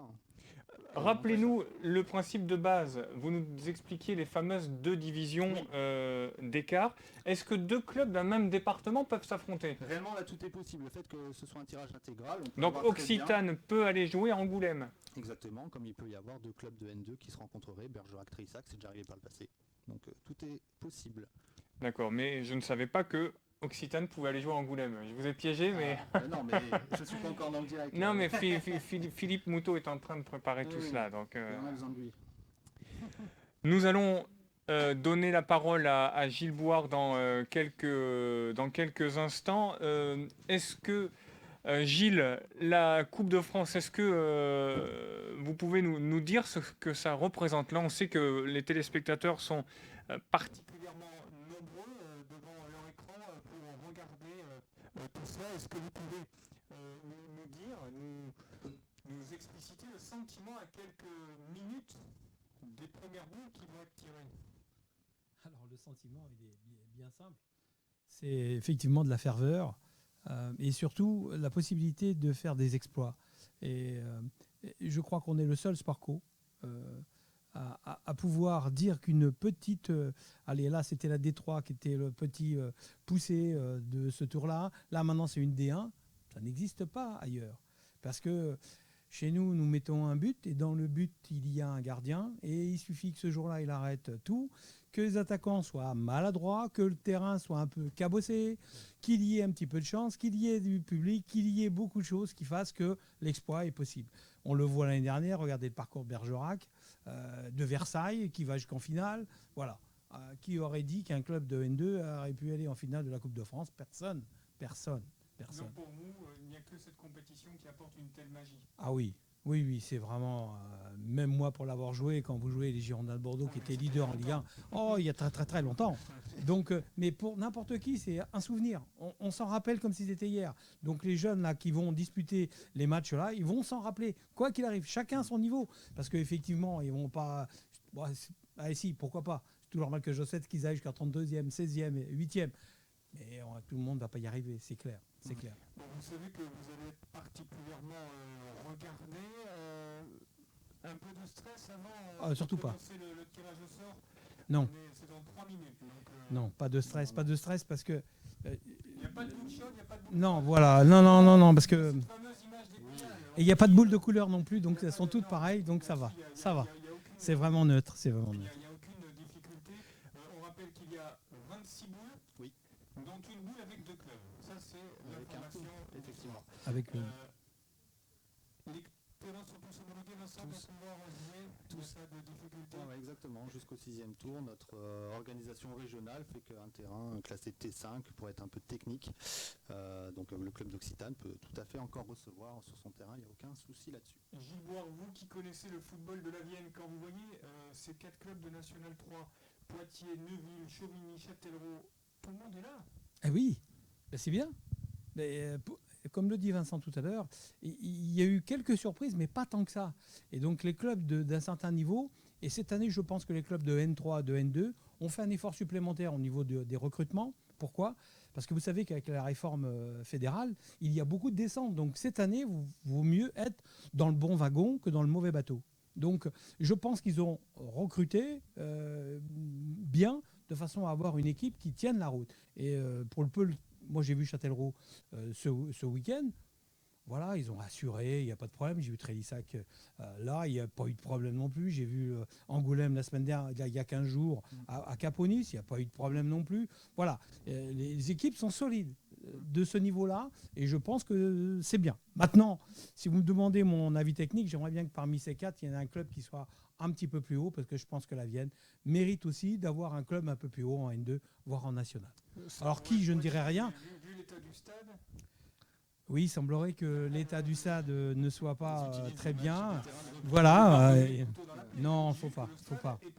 C'est ça. Compliqué, je me rappelle, alors je ne me souviens plus de l'année, mais j'ai commenté moi là-bas un Angoulême-Auxerre en quart de finale de Coupe de France. C'est ça. Alors ça ne nous rajeunit pas, il est vrai, mais quelle ambiance à l'époque au stade oui. de la Pépinière qui Et puis c'est un stade qui peut accueillir 10 000 personnes. Là aujourd'hui, déjà, il ne peut pas accueillir un match dit normal parce que le terrain est dans un état exécrable. Donc ce qui n'est pas ce qui n'est pas logique. Mais à contrario, on a un super stade à Limoges, mais on n'a pas d'équipe. Peut-être que on Poitiers. a des problèmes finalement. Mais est-ce qu'un jour il n'y aura pas une solution? Je ne sais pas, on peut envisager un club interdépartemental, une sorte de fusion entre Limoges et Poitiers. Non. Je pense pas. Je pense pas. Et là, ça ferait trop. Et... Non, malheureusement. Parce qu'on a d'un bord un stade à plusieurs dizaines de millions dans une équipe en district, et de l'autre côté R3. Elle est en ligne, et on a de l'autre côté une équipe qui est en N3 mais qui a un stade pourri. C'est quand même c'est le paradoxe. Ça va s'arranger. Nous allons bientôt effectuer le tirage au sort. Vous qui nous suivez sur les réseaux sociaux de LFNA TV, mais aussi sur le canal 30 ou la 357 de la TV d'Orange, la 952 de Free. Merci de votre fidélité. Gilles Boire va procéder au tirage au sort dans quelques instants. Gilles me donne son micro. Je vais vous tendre la perche, Gilles. On va regarder le tirage au sort de cette Coupe de France. C'est le 6e tour. Gilles, on peut commencer. Pardon ? On touille effectivement à l'ancienne.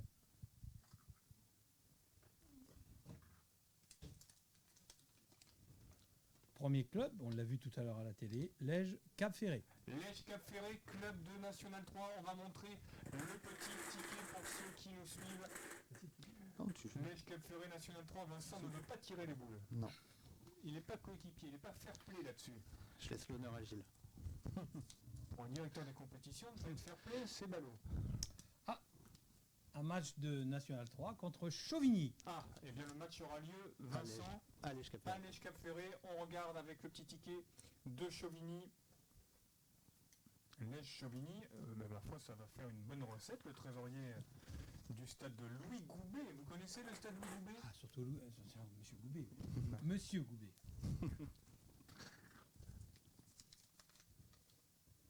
Aubusson.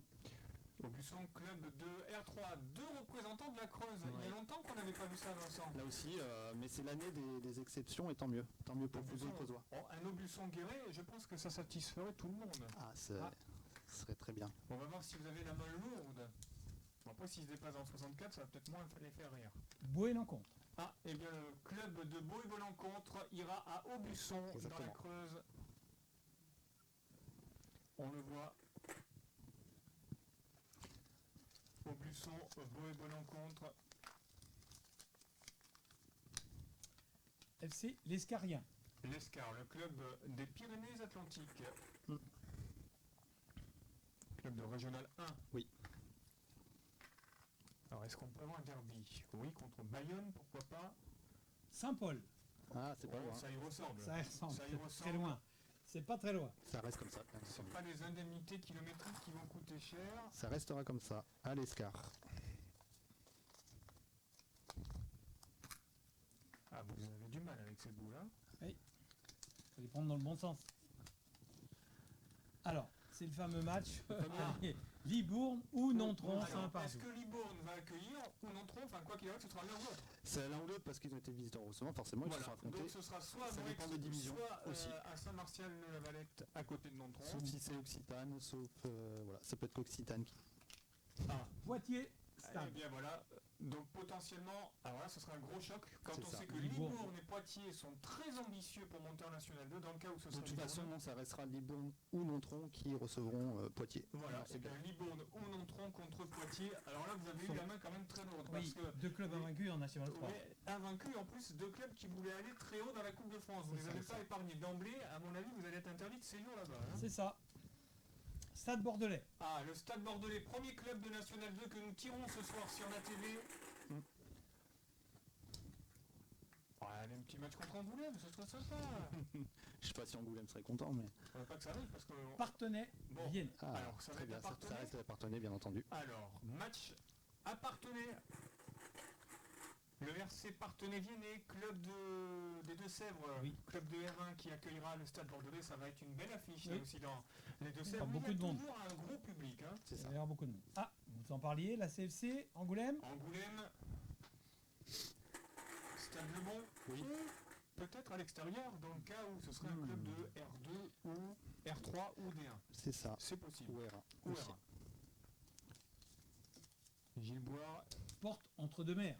Eh bien, vous avez fait un beau cadeau à Angoulême, alors pas au club de Camblan et Ménac. C'est ça, qui ira jouer au Stade Le Bon, Voilà, effectivement. le club de Porte entre deux mers qui ira à Angoulême.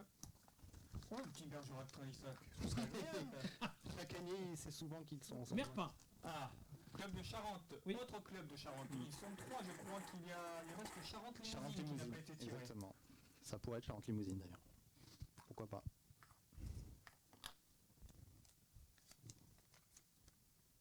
Ah non, c'est le petit poussé. Occitane. Contre Occitane, donc est-ce que Occitane accueillera Merpin? Tout à fait. Ou est-ce que Merpin...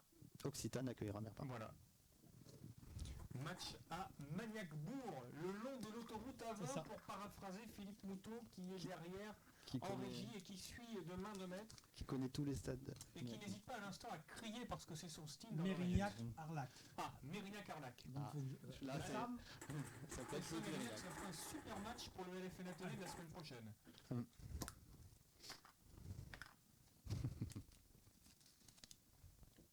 Ah, le S Guérétoise. Alors, match à Mérignac. à Arlac contre Guéret, club de N3. Arlac qui était en N3 il y a encore peu de temps d'ailleurs. Il y a 2 ans. 2 ans, ouais.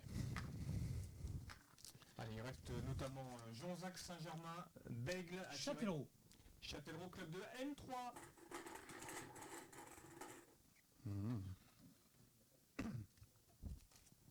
y a encore des...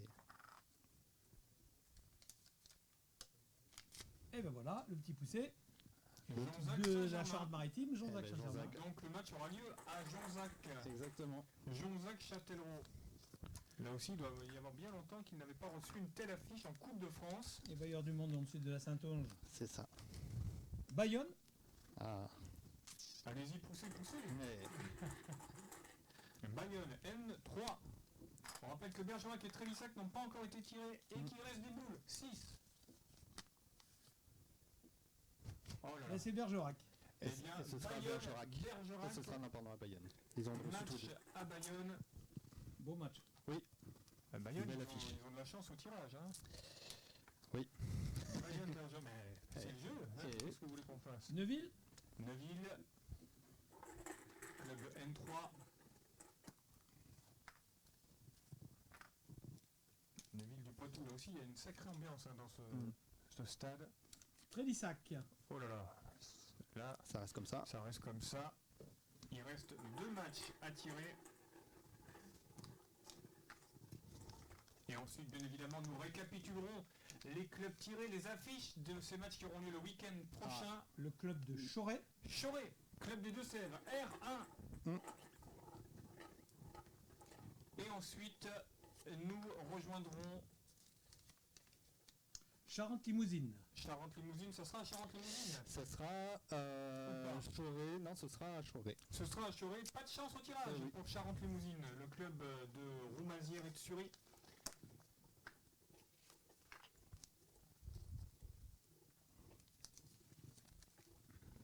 Le CA Béglet.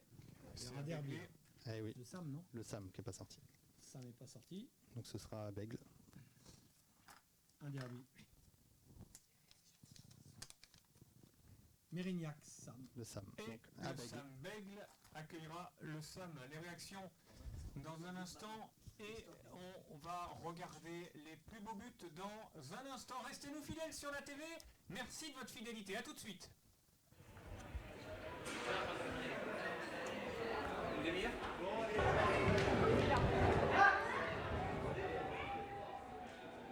C'était compliqué la dernière fois, malgré le score, mais oui, là ça va être très compliqué, mais bon, voilà, c'est pas grave, c'est le jeu, on va faire en sorte de donner le 100%, 200% du maximum, et puis ça va le faire.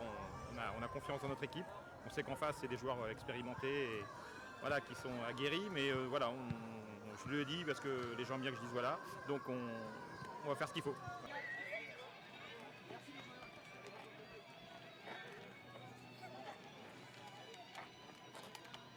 Ce samedi 7 octobre, l'équipe de Périgny en maillot rouge recevait les Châtelleraudais en maillot jaune pour le 5e tour de Coupe de France. Un public venu en nombre, des conditions climatiques et tous les ingrédients étaient réunis pour assister à une belle partie de football.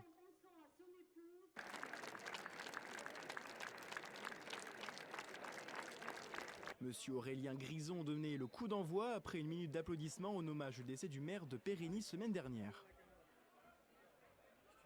Très rapidement, les deux équipes se neutralisent avec des actions des deux côtés sans vraiment inquiéter les deux gardiens. Il faudra attendre la 12e minute avec une frappe dangereuse de Gessienne Guyenne qui envoie le ballon juste au-dessus des cages du gardien de Périgny. Il en sera de même à la 14e minute par un tir du même joueur sauvé par le gardien de Périgny. Le pressing de Châtellerault paye à la 18e minute par l'ouverture du score sur un tir d'Amine Randam. Sans être toutefois à sens unique, quelques tirs des joueurs de Périgny n'inquiètent pas le portier adverse. Des occasions des deux côtés, mais une domination châtelleraudaise après un coup franc tiré par Nassim Zitouni. L'arbitre invite les deux équipes à rejoindre les vestiaires.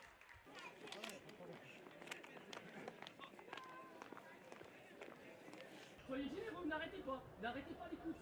Amine t'en a fait pas mal en barrage sur les premières relances, très bien. Omar, accentue cet espace-là, pareil, on fait le travail.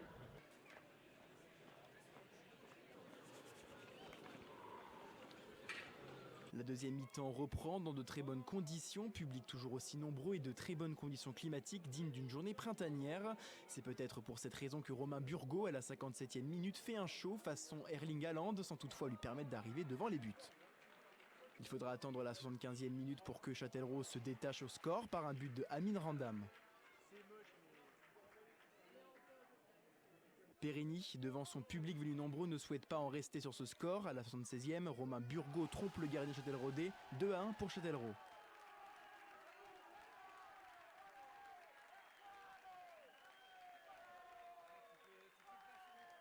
À la 95e, sur une faute et carton jaune du set de Périni, Monsieur Grison siffle un pénalty qui sera tiré par Yanis Lamdaez. Monsieur Grison siffle la fin du match sur une victoire de Châtellerault sur le score de 3-1. Après, c'était le 5e tour de coupe, donc on a envisagé de passer. On était ambitieux, on savait que la marche allait être haute parce qu'on jouait une belle équipe. Maintenant voilà, ça s'est joué sur pas grand chose. On aurait pu revenir sur la fin, bon c'est comme ça. Et puis félicitations à Châtellerault pour leur match.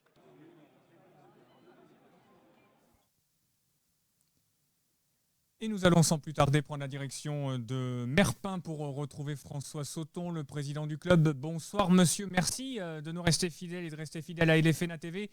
Vous avez tiré la réception du Petit Poucet, le club de première division de Haute-Vienne, le club de Occitane. Vous êtes satisfait de ce tirage ?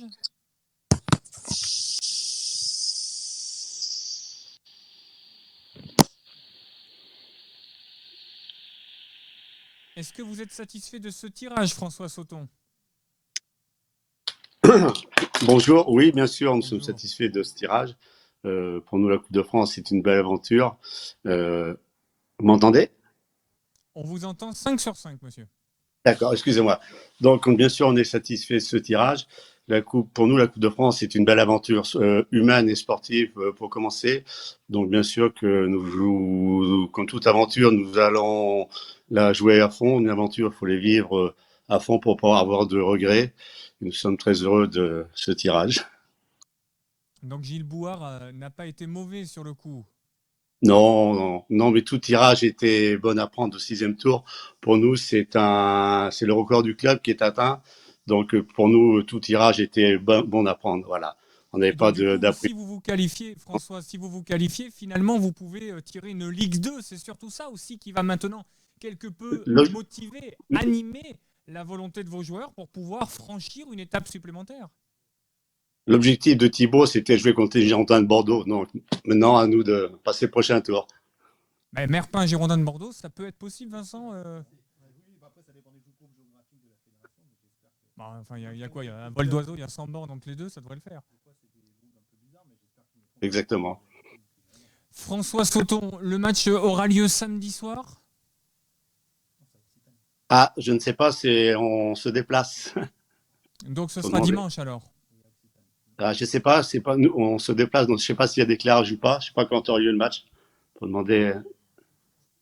En tout cas, merci François Sauton d'avoir pris le temps de nous accorder quelques secondes. Nous allons justement aller à Magnac-Bourg, en Haute-Vienne, pour retrouver le Petit Poucet. Bonsoir Président, on vous a vu tout à l'heure en préambule dans la partie magazine sur LFNA TV. Alors vous êtes satisfait ? Pouvons-nous parler ce soir d'être un président heureux ? Alors bonsoir, oui. Donc, alors par contre, j'avais compris qu'on recevait Merpin, c'est ça ? Oui. Normalement, vous recevez Merpin. Non, c'est à Merpin. Non, vous recevez Merpin. Non, mais je vais y arriver, rassurez-vous, d'ici demain matin. C'est à Occitane, donc. Tout à fait. Enfin, si j'ai bien suivi le tirage, c'est ça, oui. Nous recevons Merpin. Voilà. D'accord. Ben, écoutez, alors j'ai pas entendu l'intervention de mon homologue de Merpin précédemment. Donc, nous, on savait qu'on recevrait automatiquement au-dessus de nous. Ça aurait pu être une R3, ça aurait pu être une R2. Donc, on a déjà rencontré une R2. Donc, on satisfait bien sûr du tirage. Donc, ça sera le dimanche à Magnac-Bourg. Et puis après, comme vous l'avez dit, comme la Coupe de France, c'est la Coupe de tous les possibles. Ma foi, on a rencontré le tour précédent une R2 qu'on a éliminé. Mais là, ça ne donne aucune garantie sur le sort contre Merpin, un bon club de R2. Le match aura lieu donc dimanche à 15h. Vous allez faire le plein. Parlez-nous de votre commune, parlez-nous de votre club de football. C'est l'occasion qui vous est donnée ce soir sur LFNA TV et sur NAT TV, vous qui nous suivez sur le canal 30 par le biais des box opérateurs. Maniac-Bourg, c'est où? Alors, on m'a dit tout à l'heure que c'était le long de Maniac-Bourg, l'autoroute A20, c'est bien cela? alors tout à fait, je confirme. C'est le long de l'autoroute A20 sur la limite du département de la Haute-Vienne et de la Corrèze, village-étape, donc sur l'autoroute A20. Et donc, alors, parce que c'est un regroupement de communes, dont la commune principale est Maniac-Bourg. Nous évoluons, l'équipe Fagnon, on joue à Maniac-Bourg. Voilà, donc nous avons une école de foot qui est forcément complètement enjouée du parcours des grands. Hein, ça, c'est les meilleurs ambassadeurs pour notre école de foot. Nous avons une section féminine également. Et donc, notre équipe senior, composée, alors c'est à noter, c'est peut-être la spécificité du club de district, composée essentiellement ou en grande majorité avec des jeunes qui ont été formés par le club, qui sont issus de l'école de foot. Donc ça fait toute la fierté à double titre pour le club, pour tout le tissu social. Donc sur la dernière rencontre contre La Rochelle, hier, donc, alors on a estimé, puisqu'on n'a pas fait payer les entrées, c'était un choix du club, on a estimé à peu près environ 500 spectateurs, que des spectateurs de nous, donc c'est énorme. Et on espère rester sur cette trajectoire pour dimanche prochain à la réception de Merpin. Et donc vous allez faire l'entrée gratuite alors? Alors je ne sais pas, on va décider ça donc en conseil d'administration la semaine. On attendait d'avoir le tirage d'ailleurs, savoir si on était visiteur ou si on était club recevant. Donc là, on sait qu'on est club recevant, donc on va décider au plus vite et on se rapprochera d'ailleurs du club de Merpin, pour en fonction de la décision.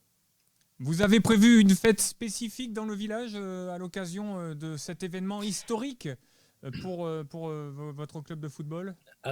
Alors c'est un événement historique, tout à fait. Une fête, non.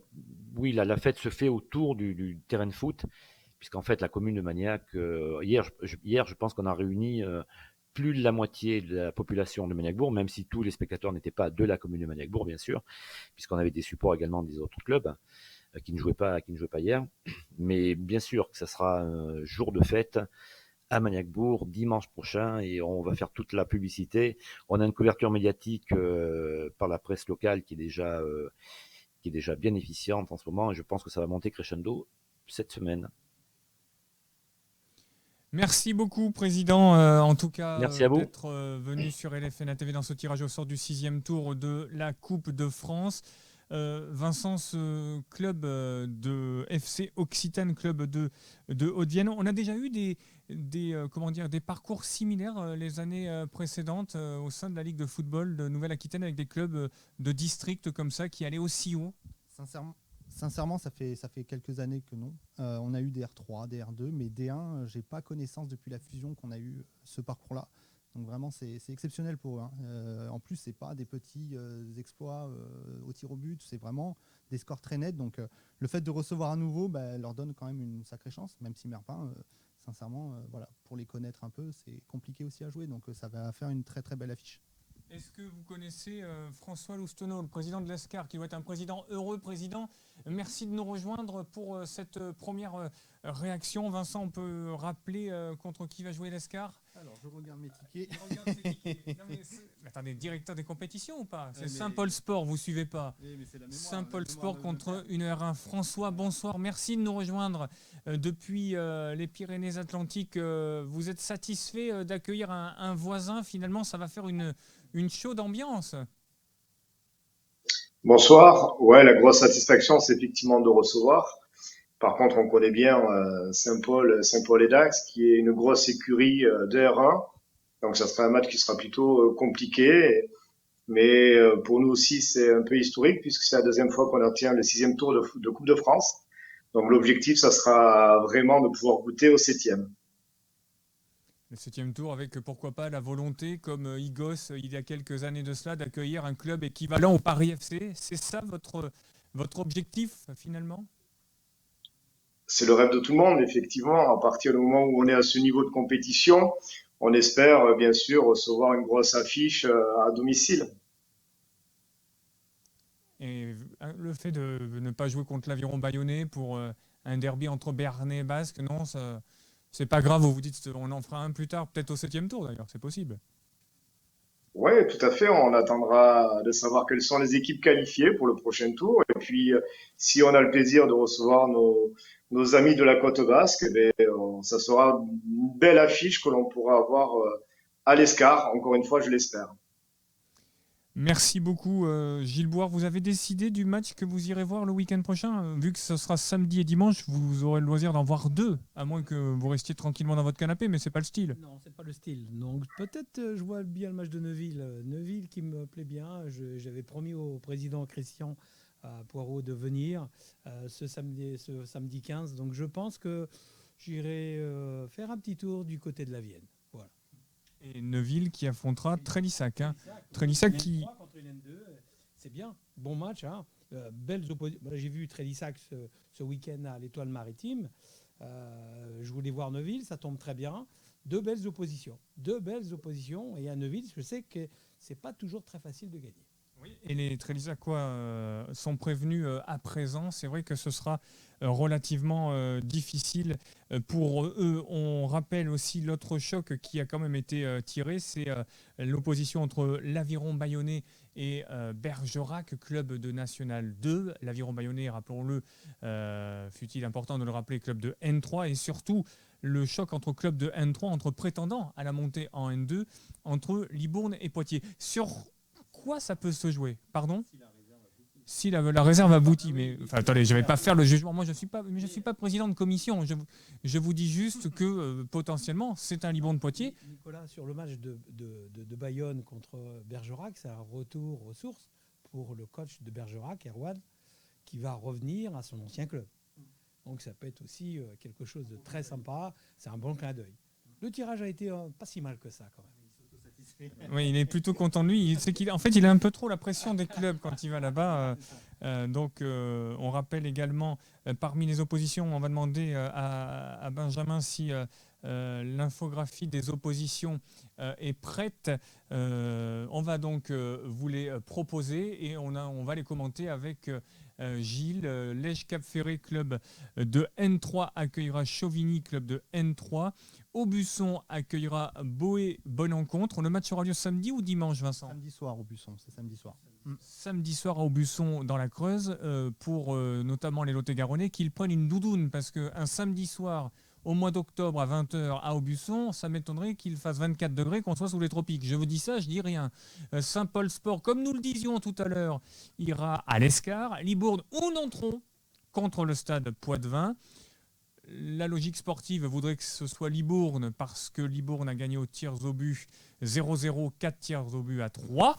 Mais Nontron a déposé un recours. Partenay avec un Y. On s'excuse auprès des protagonistes et des membres du club des Deux-Sèvres.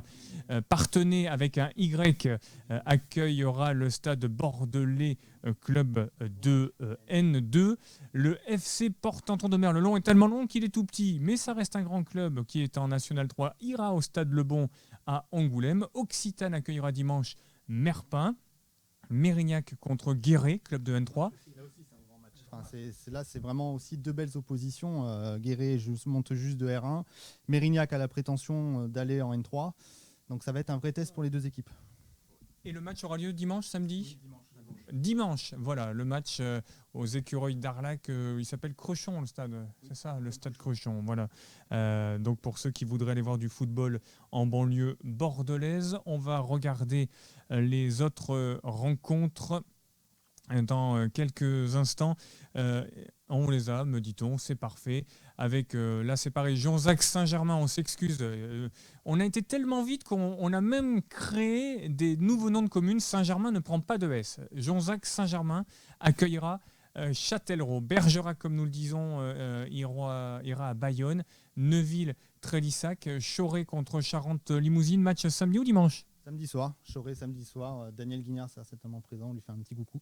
Oui. C'est le président de la commission. Hein. C'est ça, c'est ça. Bègle, pour un beau derby bordelais, accueillera Mérignac samedi ou dimanche? Bègle, c'est le dimanche généralement. Voilà, dimanche. Les autres rencontres de ce 6e tour de la Coupe de France. Alors, on en a vu 9, il nous en manque 4, puisqu'il y a 13 matchs, c'est bien cela. On les verra peut-être dans quelques instants. Est-ce que nous avons d'autres réactions on va remercier le président Loustono, le président de l'Escar, dont on a vu qu'il scrutait les matchs. Nicolas Héron, le président de Jonzac, est avec nous. Bonsoir président Héron, merci. Vous êtes au club avec les joueurs. Certains paraissent déjà fatigués en se frottant les yeux, ou c'est qu'ils n'en reviennent pas du tirage? C'est qu'on vient juste d'avoir le tirage parce que ça a bugué durant le tirage. Donc on vient juste de connaître nos adversaires, qui est Châtellerault. Donc club de National 3. Vous êtes content d'accueillir Châtellerault? Ah oui, ça va faire une belle affiche, ça va faire beaucoup d'affluence. Et voilà. Donc ça va faire un gros match. Parlez-nous de ce club de Jonzac-Saint-Germain. C'est l'occasion sur LFN ATV, sur NATV, sur le canal 30. Vous pouvez nous dire qui est-il, combien de licenciés? C'est votre moment, allez-y. Alors, le club de Jonzac-Saint-Germain, c'est une fusion entre la ville de Jonzac et la ville de Saint-Germain. On a environ 250 licenciés, avec des catégories allant de U6 à vétérans. On a aussi des seniors féminines et des filles en jeunes. Et donc, on est en Régional 3 depuis bientôt 3 ans. Et donc, moi, je suis président depuis cette année. Et voilà, à 22 ans, j'ai pris la succession de mon papa qui était président depuis 8 ans. Donc, le football, c'est de famille chez les Héros.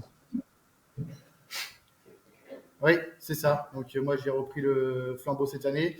Et ça commence bien avec un 6e tour historique pour le club. C'est la première fois qu'on atteint ce niveau, donc c'est top. Bon, je vois que vous avez également sorti les bouteilles de Banga. Alors, je ne sais plus comment ça s'appelle. À mon époque, on disait Banga, mais je vois que vous avez sorti les bouteilles pour l'apéro. C'est pas très sport, ça. Ouais, bon, on est mardi, donc voilà. Non, lundi. Lundi. Mais vous savez, à Jonzac, on nous a plutôt habitués avec l'eau thermale. Je vois que vous nous prouvez le contraire. Alors, la prochaine fois qu'on viendra vous voir sur LFN ATV, j'espère que vous saurez nous accueillir avec autre chose que de l'eau thermale de Jonzac. On prend tout ce qui est massage, mais l'eau, c'est pas trop.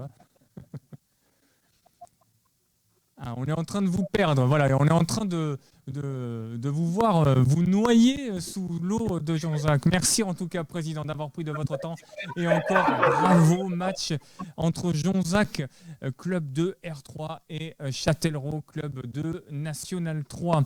On va faire un petit rappel des matchs parce que c'est très important si vous venez de nous rejoindre ou si vous nous suivez sur les réseaux sociaux de la Ligue. Le déplacement de Chauvigny à Lèche-Cap-Ferré pour un match chaud entre pensionnaires de N3. On l'avait oublié celui-ci. Aubusson contre Boé-Bonencontre, match qui devrait avoir lieu samedi soir. Saint-Paul se déplacera à l'Escar en Pyrénées-Atlantiques. Libourne ou Nontron contre Poitiers, soit à Moix, soit à Saint-Martial-de-la-Valette. Le stade bordelais ira à Parthenay. Angoulême accueillera Porte-Entre-Deux-Mers, club de N3, Angoulême, club de N2. Le Petit Poussé, le club de Magnac-Bourg, club de Haute-Vienne, Occitane Football Club, club de D1 accueillera Merpin, club de R2. Mérignac-Arlac, club de R1 accueillera Guéret, club de N3. Châtellerault, comme nous vous le disions, ira à Jonzac. Bayonne accueillera Bergerac. Neuville accueillera Trélissac. Les clubs périgourdins, et on le verra dans un instant avec vous, Gilles, n'ont pas forcément été épargnés. Charente-Limousine ira à Choré dans les Deux-Sèvres. Bègle accueillera Mérignac. Deux clubs de N3, deux costauds, Bayonne pour Bergerac, Neuville pour Trélissac. Ça peut le faire malgré tout au club de National 2, pour les clubs de National 2? Oui, c'est solide. Les deux équipes de Trélissac et de Bergerac sont solides, ont un effectif suffisant qui va leur permettre, j'ose espérer, mais Neuville, c'est solide aussi. Bayonne, c'est solide aussi. Là, je pense que tout est jouable. Ça va être un bon match très intéressant. Je vous le dirai, parce que comme je vais aller à Neuville, je vous dirai ce qu'il en est. J'ai vu Trélissac hier, ici à l'Étoile Maritime. Je regarderai, mais je pense que c'est deux très bons matchs et qui, j'espère, va amener beaucoup de monde. Beaucoup de monde. Et aussi, rappelons-le quand même, cette performance que d'avoir 2 clubs de Creuse, qui est l'un des, si ce n'est le plus petit district du département, qui a quand même 2 représentants, c'est ça, combien de licenciés? Entre 4000 et 4500, c'est assez fluctuant. 4500 licenciés, 2 clubs au 6e tour de la Coupe de France, une véritable performance. Et je me rappelle dans l'histoire, l'un des tout premiers reportages de LFNA TV, c'était au fin fond de la Creuse. Il y a des clubs qui sont plus près d'ailleurs de l'Auvergne,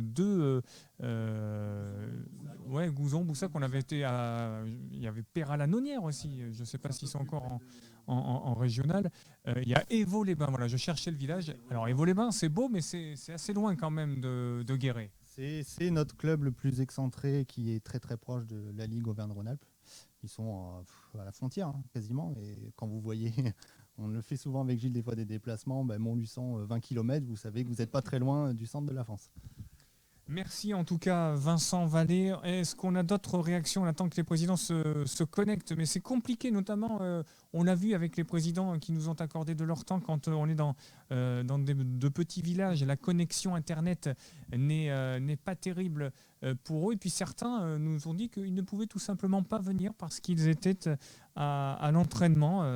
On s'entraîne comme des champions. C'est-à-dire qu'on joue le dimanche et paf, on remet ça le lundi. C'est quand on aime... il y en a encore. C'est ça, mais après c'est de la récupération. Gilles en parlerait mieux que moi, mais quand vous jouez le samedi ou le dimanche, puis là ça crée une émulation, c'est-à-dire que les tours s'enchaînent, donc de continuer les séances très rapprochées, je pense que c'est intéressant et ça crée une émulation dans le groupe. Merci beaucoup. On va remercier également toute l'équipe d'LFNA TV autour de Benjamin Ramagé, toute l'équipe avec notamment Baptiste Cochelin, Paul qui nous a également accompagnés. Je sais que vous allez avoir d'autres interviews derrière les portes du studio puisque d'autres médias sont présents pour pouvoir recueillir vos réactions après ce tirage au sort. On va rappeler une dernière fois les nouvelles, les affiches donc de ce 6e tour qui aura lieu samedi et dimanche. Lège, Chauvigny, Aubusson, Boï-Bonencontre, l'Escar, Saint-Paul, Libourne-Nontron accueillera Poitiers, Parthenay recevra le Stade Bordelais, Porte-Entre-deux-Mers ira Angoulême, Occitane accueillera Merpin, Mérignac accueillera Guéret et enfin Jonzac, Châtellerault, Bayonne-Bergerac, Trélissac ira à Neuville, Choré contre Charente-Limousine, Mérignac ira à Bègles. Merci à toutes et tous de votre fidélité. Lundi prochain, on se retrouve pour un nouvel LFNA TV. À très bientôt, bonne semaine et bon match ce week-end.